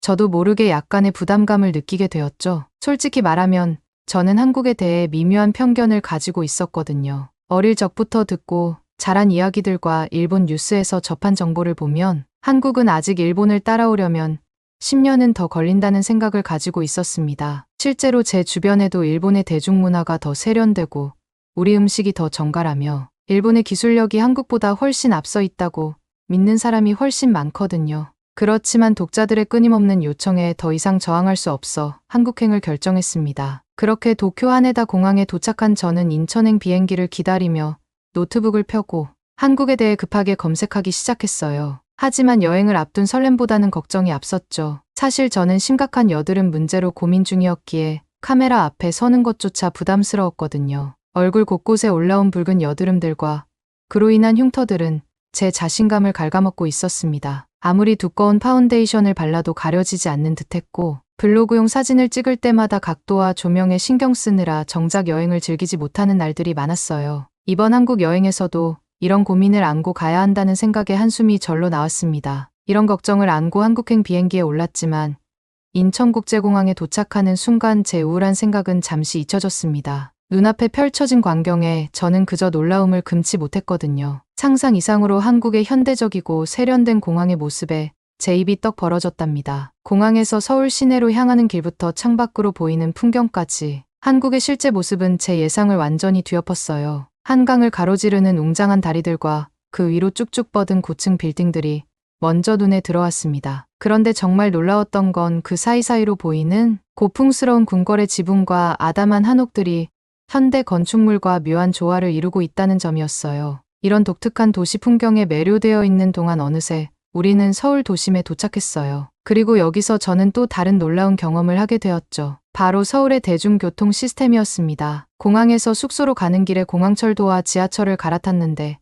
환승이 너무나 쉽고 편리했거든요. 도쿄의 복잡한 지하철 노선도와 달리 서울의 지하철은 직관적이고 이용하기 쉬웠습니다. 게다가 지하철 역사 내 안내 표지판은 한국어뿐만 아니라 영어, 일본어, 중국어로도 친절하게 안내되어 있었어요. 최근 도쿄에서도 다국어 안내를 시작했지만 아직 서울만큼 체계적이진 않더라고요. 제가 여행 블로그를 하면서 유럽과 미국을 가봤지만 한국만큼 잘 되어 있는 곳은 찾기 힘들었어요. 우리 일본도 노선도를 더 단순화하고 환승 시스템을 개선하면 좋을 텐데 그렇지 못해서 조금 자존심이 상하기도 했습니다. 특히 서울의 대중교통 통합 시스템은 일본이나 다른 어느 나라에도 없는 것이라 서울의 체계적인 시스템에 부러움이 생겼어요. 버스와 지하철을 하나의 카드로 이용할 수 있고 심지어 환승할 때 추가 요금도 들지 않는다는 점이 정말 인상적이었습니다. 일본에서는 각 교통수단마다 다른 카드를 써야 하고 환승할 때마다 별도의 요금을 내야 하는데 말이에요. 게다가 실시간으로 버스 위치를 확인할 수 있는 앱 서비스도 너무 편리해 보였습니다. 이런 점들을 경험하면서 우리 일본의 대중교통 시스템도 개선의 여지가 있다는 생각이 들었어요. 하지만 동시에 이런 생각을 하는 제 자신이 조금 당황스럽기도 했습니다. 늘 일본이 최고라고 생각해왔는데 다른 나라의 시스템이 더 뛰어날 수 있다는 걸 인정하는 게 쉽지 않았거든요. 하지만 서울의 대중교통을 경험하면 할수록 제 고정관념이 조금씩 흔들리는 걸 느꼈어요. 특히 지하철에서 내려 버스로 갈아탔을 때는 더 놀라운 경험을 하게 되었습니다. 버스 정류장의 전광판에서 일본어로 버스 도착 시간을 안내해주는 걸 보고 감동받았죠. 특히 실시간으로 버스 위치를 추적하는 시스템이 인상적이었어요. 일본에서는 아직 이런 서비스를 제공하는 곳이 많지 않거든요. 버스에 올라탔을 때는 옆자리의 한국 학생이 미국인 관광객에게 길을 설명해주는 모습을 보았어요. 그 학생의 유창한 영어 실력에 또 한 번 놀랐습니다. 특히 R과 L 발음을 정확하게 구분하는 모습이 인상적이었어요. 일본인들이 보통 어려워하는 이 발음을 한국 학생이 자연스럽게 구사하는 걸 보며 한국의 영어 교육 수준을 실감할 수 있었습니다. 이런 경험들을 하나씩 마주하면서 한국에 대한 제 편견이 조금씩 흔들리기 시작했어요. 실제로 한국의 대학생들이 토익 점수에서 일본 학생들을 크게 앞선다고 하던데 제가 경험한 한국 학생의 영어 실력을 보니 그 통계가 맞는 말인 것 같았습니다. 게다가 한국은 지하철에서 보니 거의 모든 사람들이 최신형 스마트폰을 사용하고 있었고 5G 네트워크가 보편화되어 있다는 점도 인상적이었어요. 일본에서는 아직 4G를 주로 사용하고 있는데 말이죠. 이런 사실들을 직접 목격하면서 이제 막 시작된 이 여행이 어떤 새로운 발견들을 안겨줄지 점점 더 기대되기 시작했습니다. 동시에 일본이 한국에 뒤처지고 있다는 사실에 약간의 위기감도 느꼈답니다. 에어비앤비에 도착하자 호스트 지영 씨가 따뜻한 미소로 저를 맞이해 주었어요. 그녀의 첫인상은 정말 인상적이었죠. 20대 후반으로 보이는 지영 씨는 세련된 옷차림에 밝고 활기찬 목소리로 저를 반겨주었거든요. 숙소 내부를 안내하면서 그녀는 주변 맛집과 관광지에 대해 상세히 설명해 주었어요. 그런데 갑자기 그녀가 저를 유심히 바라보더니 조심스럽게 제 피부 관리에 대해 물어보았어요. 순간 당황스러웠지만 제 고민을 솔직히 털어놓았어요. 그러자 지영 씨는 자신도 비슷한 고민이 있었다며 한국의 스킨케어 루틴과 몇 가지 화장품을 추천해 주었습니다. 특히 센텔라 아시아티카 성분이 들어간 제품을 강력히 추천하더라고요. 처음에는 반신반의했지만 지영 씨의 맑고 깨끗한 피부를 보니 그녀의 조언이 신뢰가 갔어요. 결국 근처 화장품 가게에서 그녀가 추천한 제품들을 구매하게 되었죠. 그날 밤 포근한 침대에 누워 오늘 하루를 되새겨보니 복잡한 감정이 밀려왔어요. 한국에 대한 제 편견과 실제 경험 사이의 괴리감이 너무나 컸거든요. 첨단 기술과 전통이 공존하는 도시 풍경, 놀라울 정도로 편리한 대중교통, 그리고 예상 외로 친절한 사람들까지 이 모든 것이 제가 알고 있던 한국의 이미지와는 달랐습니다. 침대 옆 테이블에 놓인 새로 산 화장품들을 바라보며 제 블로그 독자들에게 어떻게 이 경험을 전달할지 고민되기 시작했죠. 객관적이면서도 생생한 한국의 모습을 어떻게 소개할 수 있을까? 머릿속으로 여러 가지 아이디어를 구상하다 잠이 들었어요. 그렇게 다음날 아침이 밝았고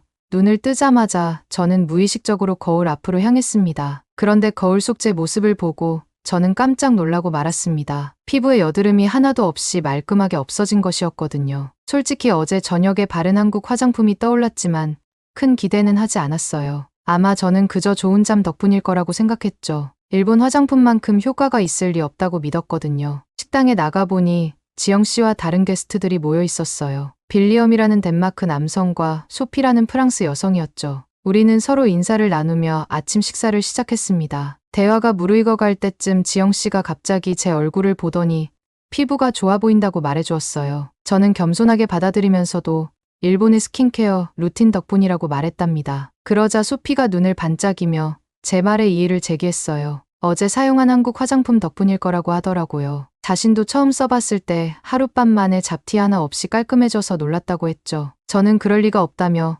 하룻밤 만에 그런 효과가 날 수는 없다고 반박했어요. 하지만 소피는 제 얼굴이 바로 그 증거라고 말하며 한국 제품이 정말 놀랍다고 강조했어요. 심지어 프랑스 사람인 자신도 요즘은 로레알보다 한국 화장품을 더 선호한다고 하더라고요. 저는 의아해하며 로레알이 그냥 프랑스의 작은 화장품 회사가 아니냐고 물었어요. 그러자 소피의 표정이 순간 굳어지면서 로레알이 얼마나 큰 기업인지 설명해 주었어요. 랑콤, 비오템, 키엘 등 유명 브랜드를 30개나 보유한 프랑스 최대 화장품 기업이며 시가총액이 300조가 넘고 현대차의 6배나 되는 거대 기업이라고 하더라고요. 그런데도 한국이 이 기업을 제치고 미국에서 수출 1위를 달성했다는 사실에 놀라워했습니다. 저는 소피의 이야기를 들으면서도 일본 기업이 한국보다 뒤처진다는 사실이 더 듣기 거북했습니다. 그래서 여전히 시세이도나 SK2 같은 일본 브랜드가 품질 면에서는 훨씬 뛰어나다고 주장했어요. 하지만 소피는 한국 화장품의 장점들을 열거하며 제 의견에 반박했죠. 자연 성분을 많이 사용해 피부에 순하면서도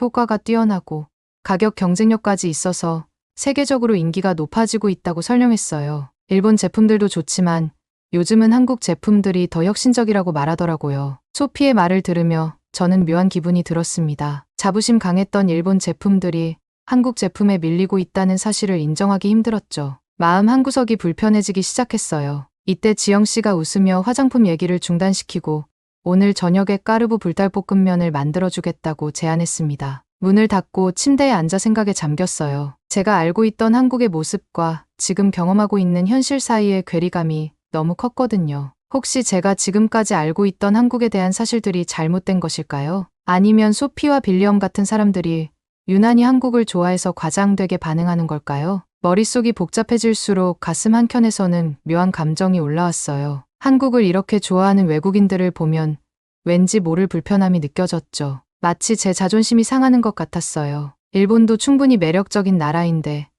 왜 굳이 한국을 그렇게까지 추켜 세우는 걸까요? 창밖으로 서울의 밤거리를 바라보며 저는 제 감정과 씨름했어요. 한편으로는 이 모든 것을 인정하고 싶지 않았지만 다른 한편으로는 제가 편견에 사로잡혀 있는 건 아닌지 의문이 들었죠. 침대에 누워 천장을 바라보며 생각했어요. 내가 너무 고집스러운 걸까? 아니면 정말 한국이 이렇게 대단한 나라인 걸까?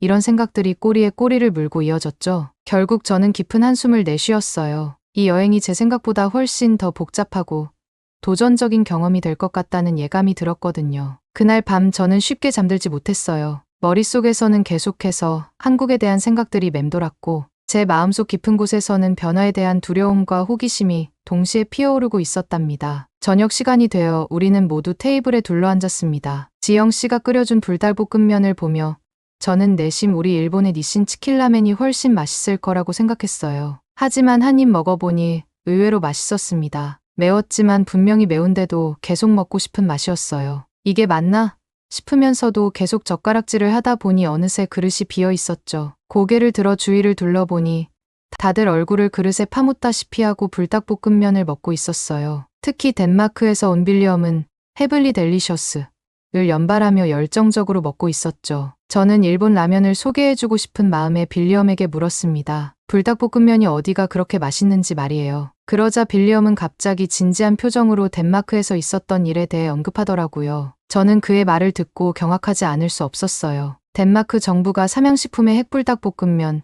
등 매운 라면을 리콜 조치했다는 거였어요. 그 이유가 라면 한 봉지에 들어있는 캡사이신 수치가 너무 높아 급성 중독을 일으킬 위험이 있다는 거였죠. 해당 제품들에 대한 전량 폐기와 반품을 권고한다는 공식 입장이었습니다. 처음 빌리엄을 통해 이 말을 들었을 때는 그렇지, 한국은 아직 식품안 규정과 가이드 경험이 없어서 성분 배율을 잘못하지 않았을까라고 생각했어요. 당연히 덴마크에서 한국 불닭볶음면을 위험식품으로 지정하고 판매 중지를 했겠구나 싶었죠. 하지만 이어지는 빌리엄의 말에 저는 경악하고 말았습니다. 덴마크 사람들이 판매 중지를 풀어달라고 시위를 하고 심지어 기도까지 했다는 거예요. 저는 그 말을 듣는 순간 머릿속이 하얘졌어요. 어떻게 이런 일이 있을 수 있지? 위험하다고 판단된 식품을 다시 판매해달라고 시위를 하다니 이해가 되지 않았거든요. 이 말을 들은 빌리엄의 표정이 더욱 흥분된 것을 보고 저는 궁금증을 참지 못하고 어떻게 됐는지 물어봤어요. 그의 대답은 저를 더욱 놀라게 했답니다. 빌리엄은 덴마크 사람들이 불닭볶음면을 너무 좋아해서 인터넷에 온갖 조롱이 퍼졌다고 해요. 바이킹의 후예가 한국 매운맛에 굴복했다는 말까지 나왔대요. 심지어 외신에서도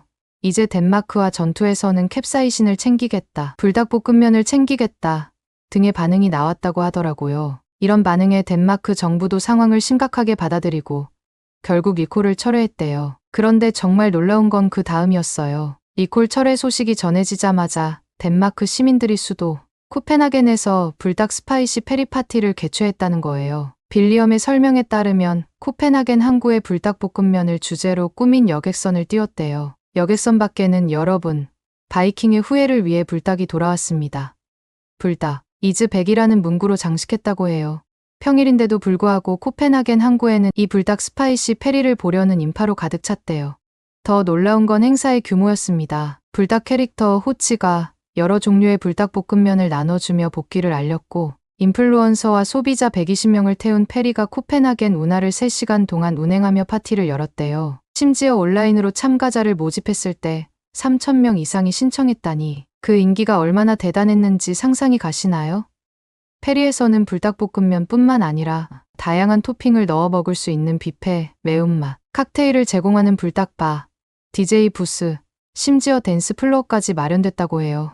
덴마크 지역 언론은 물론이고 로이터 통신까지 이 행사를 취재했다니 정말 믿기 힘든 일이었어요. 빌리엄의 이야기를 들으며 저는 그저 입을 다물지 못했어요. 한 나라의 라면이 이렇게까지 큰 영향력을 가질 수 있다는 게 믿기지 않았거든요. 일본 라면도 세계적으로 유명하다고 생각했는데 이런 열광적인 반응은 처음 들어봤어요. 순간 제가 알고 있던 세계와 실제 세계 사이의 간극을 크게 느꼈고 너무 놀라 여전히 믿기지 않아 반박을 하게 되었습니다. 저는 아무리 불닭이 인기 있어도 일본 라면의 세계적인 영향력을 따라올 수 없을 거라고 말했죠. 컵누들이 전 세계 우주 비행사들이 우주에서도 즐기는 유일한 라면이며 심지어 나사에서 특별 주문 제작해서 사용하고 있다고 강조했습니다. 그러자 빌리엄이 미소를 지으며 대답했어요. 제 말이 대단하다고 인정하면서도 불닭볶음면은 우주까지 갈 필요도 없이 전 세계를 사로잡고 있다고 말했습니다. 유튜브에서 불닭볶음면 챌린지가 전 세계적인 트렌드가 되었고 수많은 해외 유명인들이 자발적으로 참여하고 있다고 했어요. 심지어 불닭볶음면 맛 아이스크림까지 나와서 화제가 되었다며 이는 단순한 식품을 넘어 하나의 문화 현상이 된 것이라고 설명했습니다. 빌리엄의 말이 끝나자마자 소피가 동의하듯 고개를 끄덕이며 이야기를 이어갔어요. 프랑스 사람으로서 자국 요리에 대한 자부심이 크지만 최근 파리에서는 한국 음식의 인기가 급증하고 있다고 했습니다. 특히 프랑스의 유명 요리사 피에르 상춘이 한국 음식에 매료되어 파리의 한식 레스토랑 단골을 오픈했다는 얘기를 해주었어요. 소피는 계속해서 설명했습니다. 미슐랭 가이드에서도 한국 음식점들이 주목받고 있다고 해요. 파리의 한식당 정식이 미슐랭 원스타를 받았고 런던의 진징은 투스타를 획득했다고 합니다. 일본 음식도 여전히 인기가 있지만 한국 음식이 가진 독특한 맛과 문화적 요소가 젊은 세대들 사이에서 특히 큰 호응을 얻고 있다고 덧붙였어요. 더불어 소피는 파리 봉마르쉐 백화점의 식품관에 김치, 고추장 등 한국 식재료 코너가 새로 생겼다는 소식도 전해주었습니다. 이는 한국 음식이 단순한 유행을 넘어 일상적인 식문화로 자리 잡고 있다는 증거라고 말했어요. 소피의 말을 들으며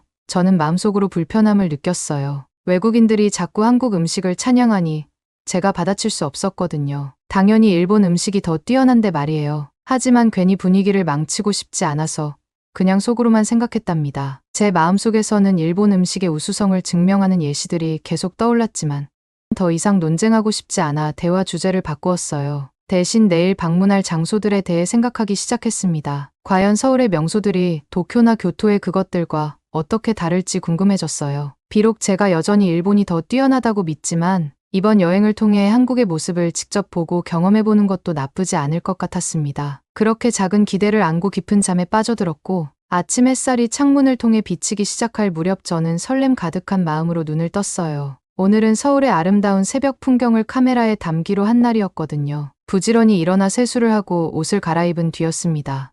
그때였습니다. 카메라가 든 가방을 집으려는 순간 제 심장이 멎는 듯한 충격에 빠졌답니다. 제 소중한 카메라가 들어있는 가방이 보이지 않는 거예요. 처음에는 어제 어디에 뒀더라 하며 가볍게 생각했지만 점점 불안감이 커져갔어요. 침대 밑, 옷장 안, 심지어 화장실까지 구석구석 뒤져봤지만 어디에도 없었죠. 방은 순식간에 난장판이 되었고 저는 점점 더 패닉 상태에 빠져갔어요. 가방 안에는 제 직업의 생명줄이나 다름없는 카메라뿐만 아니라 지금까지 찍은 모든 사진 데이터가 들어있는 메모리 카드도 있었거든요. 그 순간 느낀 공포와 당혹감은 말로 표현할 수 없을 정도였어요. 마치 제 일부를 잃어버린 것 같은 그런 끔찍한 기분이었죠. 손이 떨리고 식은땀이 나는 상태로 에어비앤비 호스트인 지영 씨에게 전화를 걸었습니다. 다행히 지영 씨가 침착하게 대응해 주셔서 조금은 안정을 찾을 수 있었죠. 조언대로 바로 근처 경찰서로 향했습니다. 경찰서로 가는 길은 마치 운명의 갈림길을 걷는 것 같았어요. 머릿속으로는 최악의 상황들이 스쳐 지나갔고 발걸음은 천근만근 무거웠답니다. 경찰서에 도착해서 만난 이승훈 경찰관은 제 예상과는 달리 매우 친절하고 전문적이었어요. 그는 제 상황을 진지하게 경청해 주었고 꼼꼼하게 세부 사항들을 메모해가며 질문을 이어갔죠. 그의 차분하고 믿음직한 태도에 저는 조금씩 안정을 찾아갔어요. 마치 어둠 속에서 작은 빛을 발견한 것 같은 기분이었달까요? 이승훈 경찰관은 제게 따뜻한 차 한 잔을 건네며 말했어요. 걱정 마세요. 최선을 다해 찾아보겠습니다. 그의 말에 저는 작은 희망의 불씨를 품게 되었답니다. 이승훈 경찰관의 지휘 아래 가방을 찾기 위한 여정이 시작되었어요. 먼저 우리는 경찰서 내의 첨단 관제실로 향했는데 그곳의 시스템을 보고 저는 놀라움을 금치 못했답니다. 일본의 경찰서에서도 본 적 없는 최신식 장비들이 가득했거든요. 특히 도시 전체를 커버하는 CCTV 통합 관제 시스템은 정말 인상적이었어요. 이승훈 경찰관은 능숙하게 시스템을 조작하며 제가 마지막으로 가방을 본 장소부터 시간대별로 CCTV 영상을 확인해 나갔습니다. 그 과정에서 저는 서울의 뛰어난 치안 시스템에 감탄하지 않을 수 없었어요. 도쿄도 안전한 도시로 유명하지만 이렇게 체계적이고 효율적인 시스템은 처음 봤거든요. CCTV 확인 후 우리는 직접 현장을 뒤지기 시작했습니다. 일단은 제가 게스트하우스에 갈 때까지 들렸던 동선을 기준으로 현장 확인이 이루어졌어요. 그때였어요. 그렇게 가방을 찾기 위한 여정 중 이승훈 경찰관에게 길을 묻는 일본인 관광객이 나타났습니다. 그런데 더 놀라운 사실은 이승훈 경찰관의 유창한 일본어, 응대 실력이었죠. 그의 일본어 실력은 마치 원어민과 다름없었어요. 이를 보며 저는 한국 사람들이 언어에 특별한 재능이 있는 건 아닌지 생각하게 되었답니다. 그 순간 타국에서 만난 동포를 보는 반가움에 저도 모르게 그 일본인 관광객에게 다가갔어요. 일본어로 어디를 가는 길인지 물어봤죠. 그런데 그의 대답은 제 예상을 완전히 벗어났습니다. 넥슨 아이콘 매치라는 축구 경기를 보러 간다고 하더라고요. 호기심에 유명한 일본 선수가 출전하느냐고 물어봤지만 그건 아니라고 해요. 유럽에 은퇴한 슈퍼스타들과 한국 스타들이 나온다고 했죠. 그럼 유럽 선수들을 보러 가는 거냐고 다시 물었더니 뜻밖에도 박지성을 보러 간다는 대답이 돌아왔어요. 순간 저는 큰 혼란에 빠졌답니다. 일본인이 한국까지 와서 한국 축구 선수를 보러 간다니 도저히 이해가 되지 않았거든요. 그 순간 제 머릿속에는 수많은 의문이 스쳐 지나갔어요. 박지성이 대체 어떤 선수이길래 이렇게 큰 영향력을 가진 걸까? 일본에도 훌륭한 축구 선수들이 많은데 말이에요. 아무튼 이 예상치 못한 만남 이후 우리는 계속해서 가방을 찾아 나섰어요. 이 과정에서 이승훈 경찰관은 놀라운 수사 능력을 보여주었습니다. 그는 주변 상점 주인들과 행인들을 상대로 능숙하게 정보를 수집했고 심지어 길거리 노점상 아주머니의 제보로 중요한 단서를 얻기도 했죠. 이런 모습을 보며 저는 한국 경찰의 전문성과 주민들과의 긴밀한 관계에 감명받았어요. 그렇게 이승훈 경찰관의 놀라운 수사 능력에 감탄하고 있을 때였어요. 우리는 공원 한편에 도착했고 그곳에서 제 눈을 의심할 수밖에 없는 광경을 목격했습니다. 낡은 옷을 입은 한 노숙자분이 제 가방을 옆에 두고 앉아 있었거든요. 순간 제 심장이 멎는 듯했어요. 노숙자와 제 가방이 나란히 있는 모습은 너무나 비현실적이었죠. 처음에는 공포와 분노가 뒤섞인 감정이 올라왔어요. 어떻게 내 가방을 가져갈 수 있지?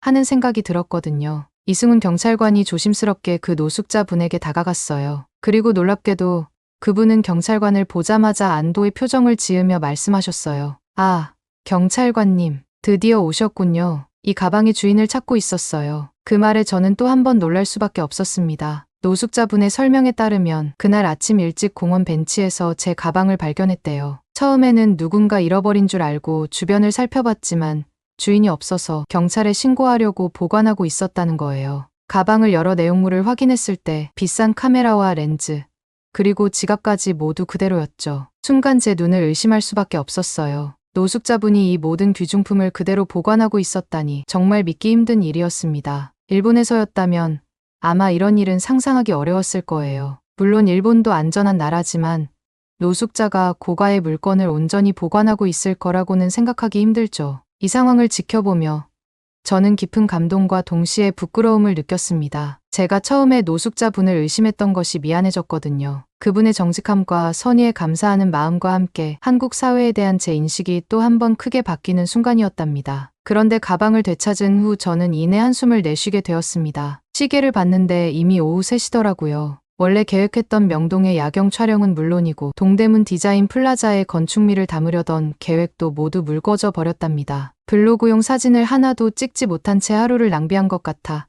발걸음이 무거웠어요. 카페에 들어가 차라도 마시며 일정을 다시 짜볼까 하는데 문득 아침에 경찰서에서 있었던 일이 떠오르더라고요. 길을 물어보던 일본인이 넥슨 아이콘 매치를 보러 간다고 했었죠. 그때는 별로 관심이 없었는데 갑자기 궁금해졌어요. 대체 어떤 경기길래 일본인이 여기까지 왔을까 하는 생각이 들었거든요. 호기심에 휴대폰으로 검색을 해보니 이게 웬걸. 티에리 앙리, 안드리 셰브첸코 같은 월드컵 스타들이 총출동하는 특별한 경기더라고요. 축구를 잘 모르는 저도 이름은 들어본 전설적인 선수들이었죠. 흔치 않은 기회라는 생각이 들었어요. 처음에는 일본 선수가 한 명도 없다는 게 조금 실망스러웠지만 오히려 이런 세계적인 선수들의 경기를 볼 수 있다는 건 제 블로그에도 좋은 콘텐츠가 될 것 같았어요. 게다가 경기 시작 시간이 저녁 6시라 아직 충분히 시간이 있었죠. 다행히도 티켓 예매 사이트를 확인해보니 일반석이 몇 자리 남아 있었어요. 망설일 것 없이 바로 예매했죠. 어쩌면 오늘의 실수가 뜻밖의 행운이 될지도 모른다는 생각이 들었답니다. 이렇게 저의 예상치 못한 축구 여행이 시작되었어요. 상암 월드컵 경기장에 도착하자 저는 말 그대로 압도되었어요. 지하철 6호선 월드컵 경기장역에서 내려 경기장으로 향하는 길부터가 특별했죠. 마치 축제 현장 같았고 전 세계에서 모인 듯한 다양한 인종의 사람들이 웃고 떠들며 경기장으로 향하고 있었거든요. 특히 경기장이 가까워질수록 그 웅장함에 숨이 멎는 듯했어요. 처음 보는 거대한 원형 경기장과 그 앞을 가득 메운 인파들, 들뜬 분위기 속에서 울려 퍼지는 음악 소리까지 축구장의 분위기를 처음 경험해보는 저는 심장이 마구 뛰었답니다. 그러다 입구 근처에서 문득 눈에 띄는 모습을 발견했습니다. 교토 퍼플 상가의 옛 유니폼을 입은 일본인이었죠. 그것도 20년도 더 된 듯한 클래식 유니폼이었어요. 같은 일본인을 만난 반가움에 저도 모르게 다가가 말을 걸었답니다. 그는 타나카 켄지라고 자신을 소개했어요. 교토에서 왔다는 그는 20년 넘게 교토 퍼플 상가의 열성 팬이라고 했죠. 우연히 옆자리가 비어있어 함께 앉게 되었는데 이게 정말 행운이었어요. 타나카 씨는 축구에 대한 해박한 지식을 가지고 있었거든요. 경기가 시작되자 저는 곧 그 매력에 푹 빠져들었어요. 티에리 앙리라는 선수의 움직임은 마치 우아한 발레리노 같았고 셰브첸코의 슈팅은 번개처럼 빨랐죠. 타나카 씨는 열정적으로 각 선수들의 이력과 특징을 설명해 주었어요. 앙리는 프랑스의 레전드예요. 아스날에서 뛸 때는 프리미어리그 최고의 공격수였죠. 저기 보세요. 저 우아한 턴은 그의 트레이드마크예요. 이런 식으로 상세한 설명을 해주니 축구를 잘 모르는 제가 봐도 경기가 더욱 재미있어졌답니다. 이렇게 타나카 씨의 해설을 들으며 경기를 보니 축구라는 스포츠가 새롭게 보이기 시작했어요. 단순히 공을 차는 경기가 아니라 각 선수들의 개성과 이야기가 담긴 드라마 같다는 생각이 들었죠. 그렇게 후반전이 깊어갈 무렵이었습니다. 4대0으로 앞선 상황에서 경기는 별다른 긴장감 없이 흘러가는 듯했죠. 그때였어요. 관중석 한쪽에서 작은 술렁임이 시작되더니 순식간에 전체로 퍼져나갔습니다. 벤치 근처에서 박지성이 트레이닝복 상의를 벗고 몸을 풀기 시작한 거예요. 무릎 상태가 좋지 않아 이번 경기에는 출전하지 않을 거라고 했던 그가 43살의 나이에 다시 그라운드를 밟으려 하고 있었죠. 순간 6만 관중의 시선이 일제히 그에게 쏠렸습니다. 박지성, 박지성! 이라는 함성이 경기장을 가득 메웠어요. 그런데 놀라운 건 제 양옆에 앉아있던 일본인 관중들도 모두 자리에서 벌떡 일어나 그의 이름을 외치고 있었다는 거예요. 심지어 뒷줄의 중년 일본인 부부는 박지성 선배, 사랑합니다. 라고 일본어로 외치고 있었죠. 저는 이 광경이 너무나 신기했습니다. 은퇴한 지 오래된 한국 선수를 보고 왜 일본 사람들이 이토록 열광하는 걸까요? 타나카 씨에게 물어보려는 순간 경기장이 다시 한번 술렁였어요. 페널티킥의 휘슬이 울린 거예요. 그리고 키커로 박지성이 나섰습니다. 순간 6만 관중이 숨을 멈췄어요. 현역 시절에도 페널티킥은 거의 차지 않았다던 그가 은퇴 후 이벤트 매치에서 키커로 나선 거죠. 페널티 지점까지 천천히 걸어가는 동안 경기장은 마치 시간이 멈춘 듯 했어요. 쉬익! 휘슬 소리와 함께 박지성의 오른발이 공을 찼고 골망이 출렁였어요. 그가 골키퍼를 속이고 정확하게 가운데로 차 넣은 거죠. 경기장이 폭발했어요. 위송빠레라는 응원가가 경기장을 울렸고 관중들은 모두 자리에서 일어나 환호했답니다. 그때 전광판에 익숙한 얼굴이 비춰졌어요. 아침에 경찰서에서 만났던 바로 그 일본인이었죠. 낡은 교토 퍼플 상가의 유니폼을 입은 그는 두 손으로 얼굴을 감싸고 흐느끼고 있었어요. 기쁨의 눈물인지 그리움의 눈물인지 알 수 없었지만 그의 진심 어린 감정이 전광판을 통해 고스란히 전해져 왔답니다. 저는 참을 수 없는 궁금증에 타나카 씨에게 왜 저렇게 우는지 물었어요. 저는 타나카에 이어지는 이야기를 듣고 온 몸이 얼어붙는 엄청난 충격을 받았습니다. 일본인인데 한국 선수를 보고 우는 게 이해되지 않아 던진 가벼운 질문이 제 인생을 뒤흔들 만한 이야기의 시작이 될 줄은 꿈에도 몰랐거든요. 제 질문이 끝나자마자 타나카 씨의 눈빛이 깊어졌어요. 마치 오래된 추억을 더듬는 듯한 표정이었죠. 그의 목소리는 평소의 밝은 톤에서 차분하고 깊이 있는 음색으로 바뀌었답니다. 타나카 씨는 먼저 제게 교토 퍼플 상가를 아는지 물었어요. 제가 고개를 젓자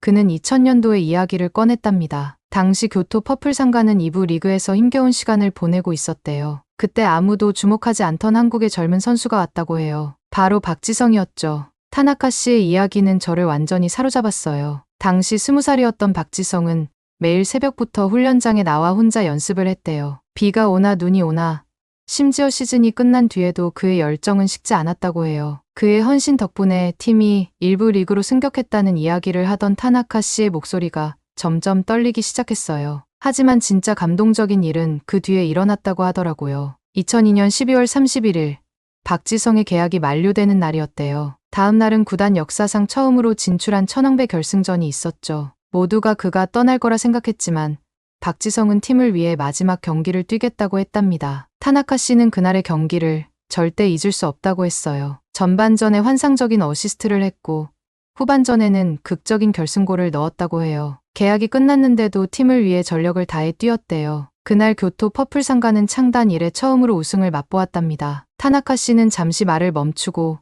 깊은 숨을 내쉬었어요. 어떤 선수들은 계약이 끝나면 부상을 우려해 경기에 나서지 않는데 박지성은 달랐다고 해요. 그는 자신의 안위보다 팀을 먼저 생각했고 그래서 교토 팬들에게는 영원한 영웅이 되었다고 했죠. 그의 이야기를 들으며 저는 가슴 한켠이 뭉클해졌어요. 이런 감동적인 이야기가 있었다니, 그리고 이런 선수가 있었다니 순간 제가 가지고 있던 한국에 대한 모든 편견이 부끄럽게 느껴졌답니다. 타나카 씨의 이야기는 여기서 끝나지 않았습니다. 가장 인상적이었던 건 구단 공식 후원사 교세라의 이나모리 가즈오 회장의 말이었답니다. 절름발이가 되어 돌아와도 반드시 받아주겠다. 이 한마디에는 단순한 선수를 넘어선 한 인간에 대한 깊은 신뢰와 애정이 담겨 있었다고 해요. 일본 기업인이 한국 선수에게 보낸 이 특별한 메시지는 제 마음을 크게 흔들어 놓았어요. 마치 머리를 한 대 맞은 것처럼 멍했어요. 지금까지 제가 알고 있던 세상이 순식간에 무너지는 듯한 기분이었죠. 한 선수의 진정성이 국적과 문화의 벽을 허물고 이토록 깊은 신뢰와 존경을 만들어낼 수 있다는 사실이 저를 충격에 빠뜨렸어요. 경기장을 나와 호텔로 돌아가는 지하철 안에서도 이 생각은 계속되었어요. 차창에 비친 제 모습을 바라보며 생각했죠. 오늘 아침까지만 해도 한국에 대한 편견으로 가득했던 제가 지금은 마치 다른 사람이 된 것 같았거든요. 불과 하루 만에 제 시각이 이렇게나 많이 바뀔 수 있다는 게 신기했어요. 호텔 방에 도착해서도 이 생각은 멈추지 않았어요. 침대에 누워 천장을 바라보며 오늘 하루를 돌아보았죠. 아침에 가방을 잃어버리는 사고가 없었다면 저는 이런 특별한 경험을 하지 못했을 거예요. 그저 표면적인 관광지만 둘러보고 여전히 제 편견 속에 갇혀 살았겠죠. 창밖으로 보이는 서울의 야경이 어제와는 다르게 보였어요. 반짝이는 불빛 하나하나가 마치 새로운 이야기를 들려주는 것 같았죠. 이제 한국은 제게 그저 경쟁 상대나 라이벌이 아닌 배우고 이해하고 싶은 나라가 되어 있었답니다. 침대에 누워 잠이 들기 전 마지막으로 든 생각은 내일은 어떤 새로운 발견을 하게 될까 하는 거였어요. 더 이상 편견에 사로잡히지 않고 열린 마음으로 이 나라를 바라보고 싶어졌답니다. 오늘 사연은 여기까지입니다. 어떻게 들으셨나요? 오늘 사연이 재미있으셨다면 구독 버튼 한 번만 꼭 클릭해주세요. 영상을 꾸준히 만드는데 큰 힘이 됩니다. 저는 더 좋은 사연으로 찾아뵐게요. 감동도서관이었습니다. 감사합니다.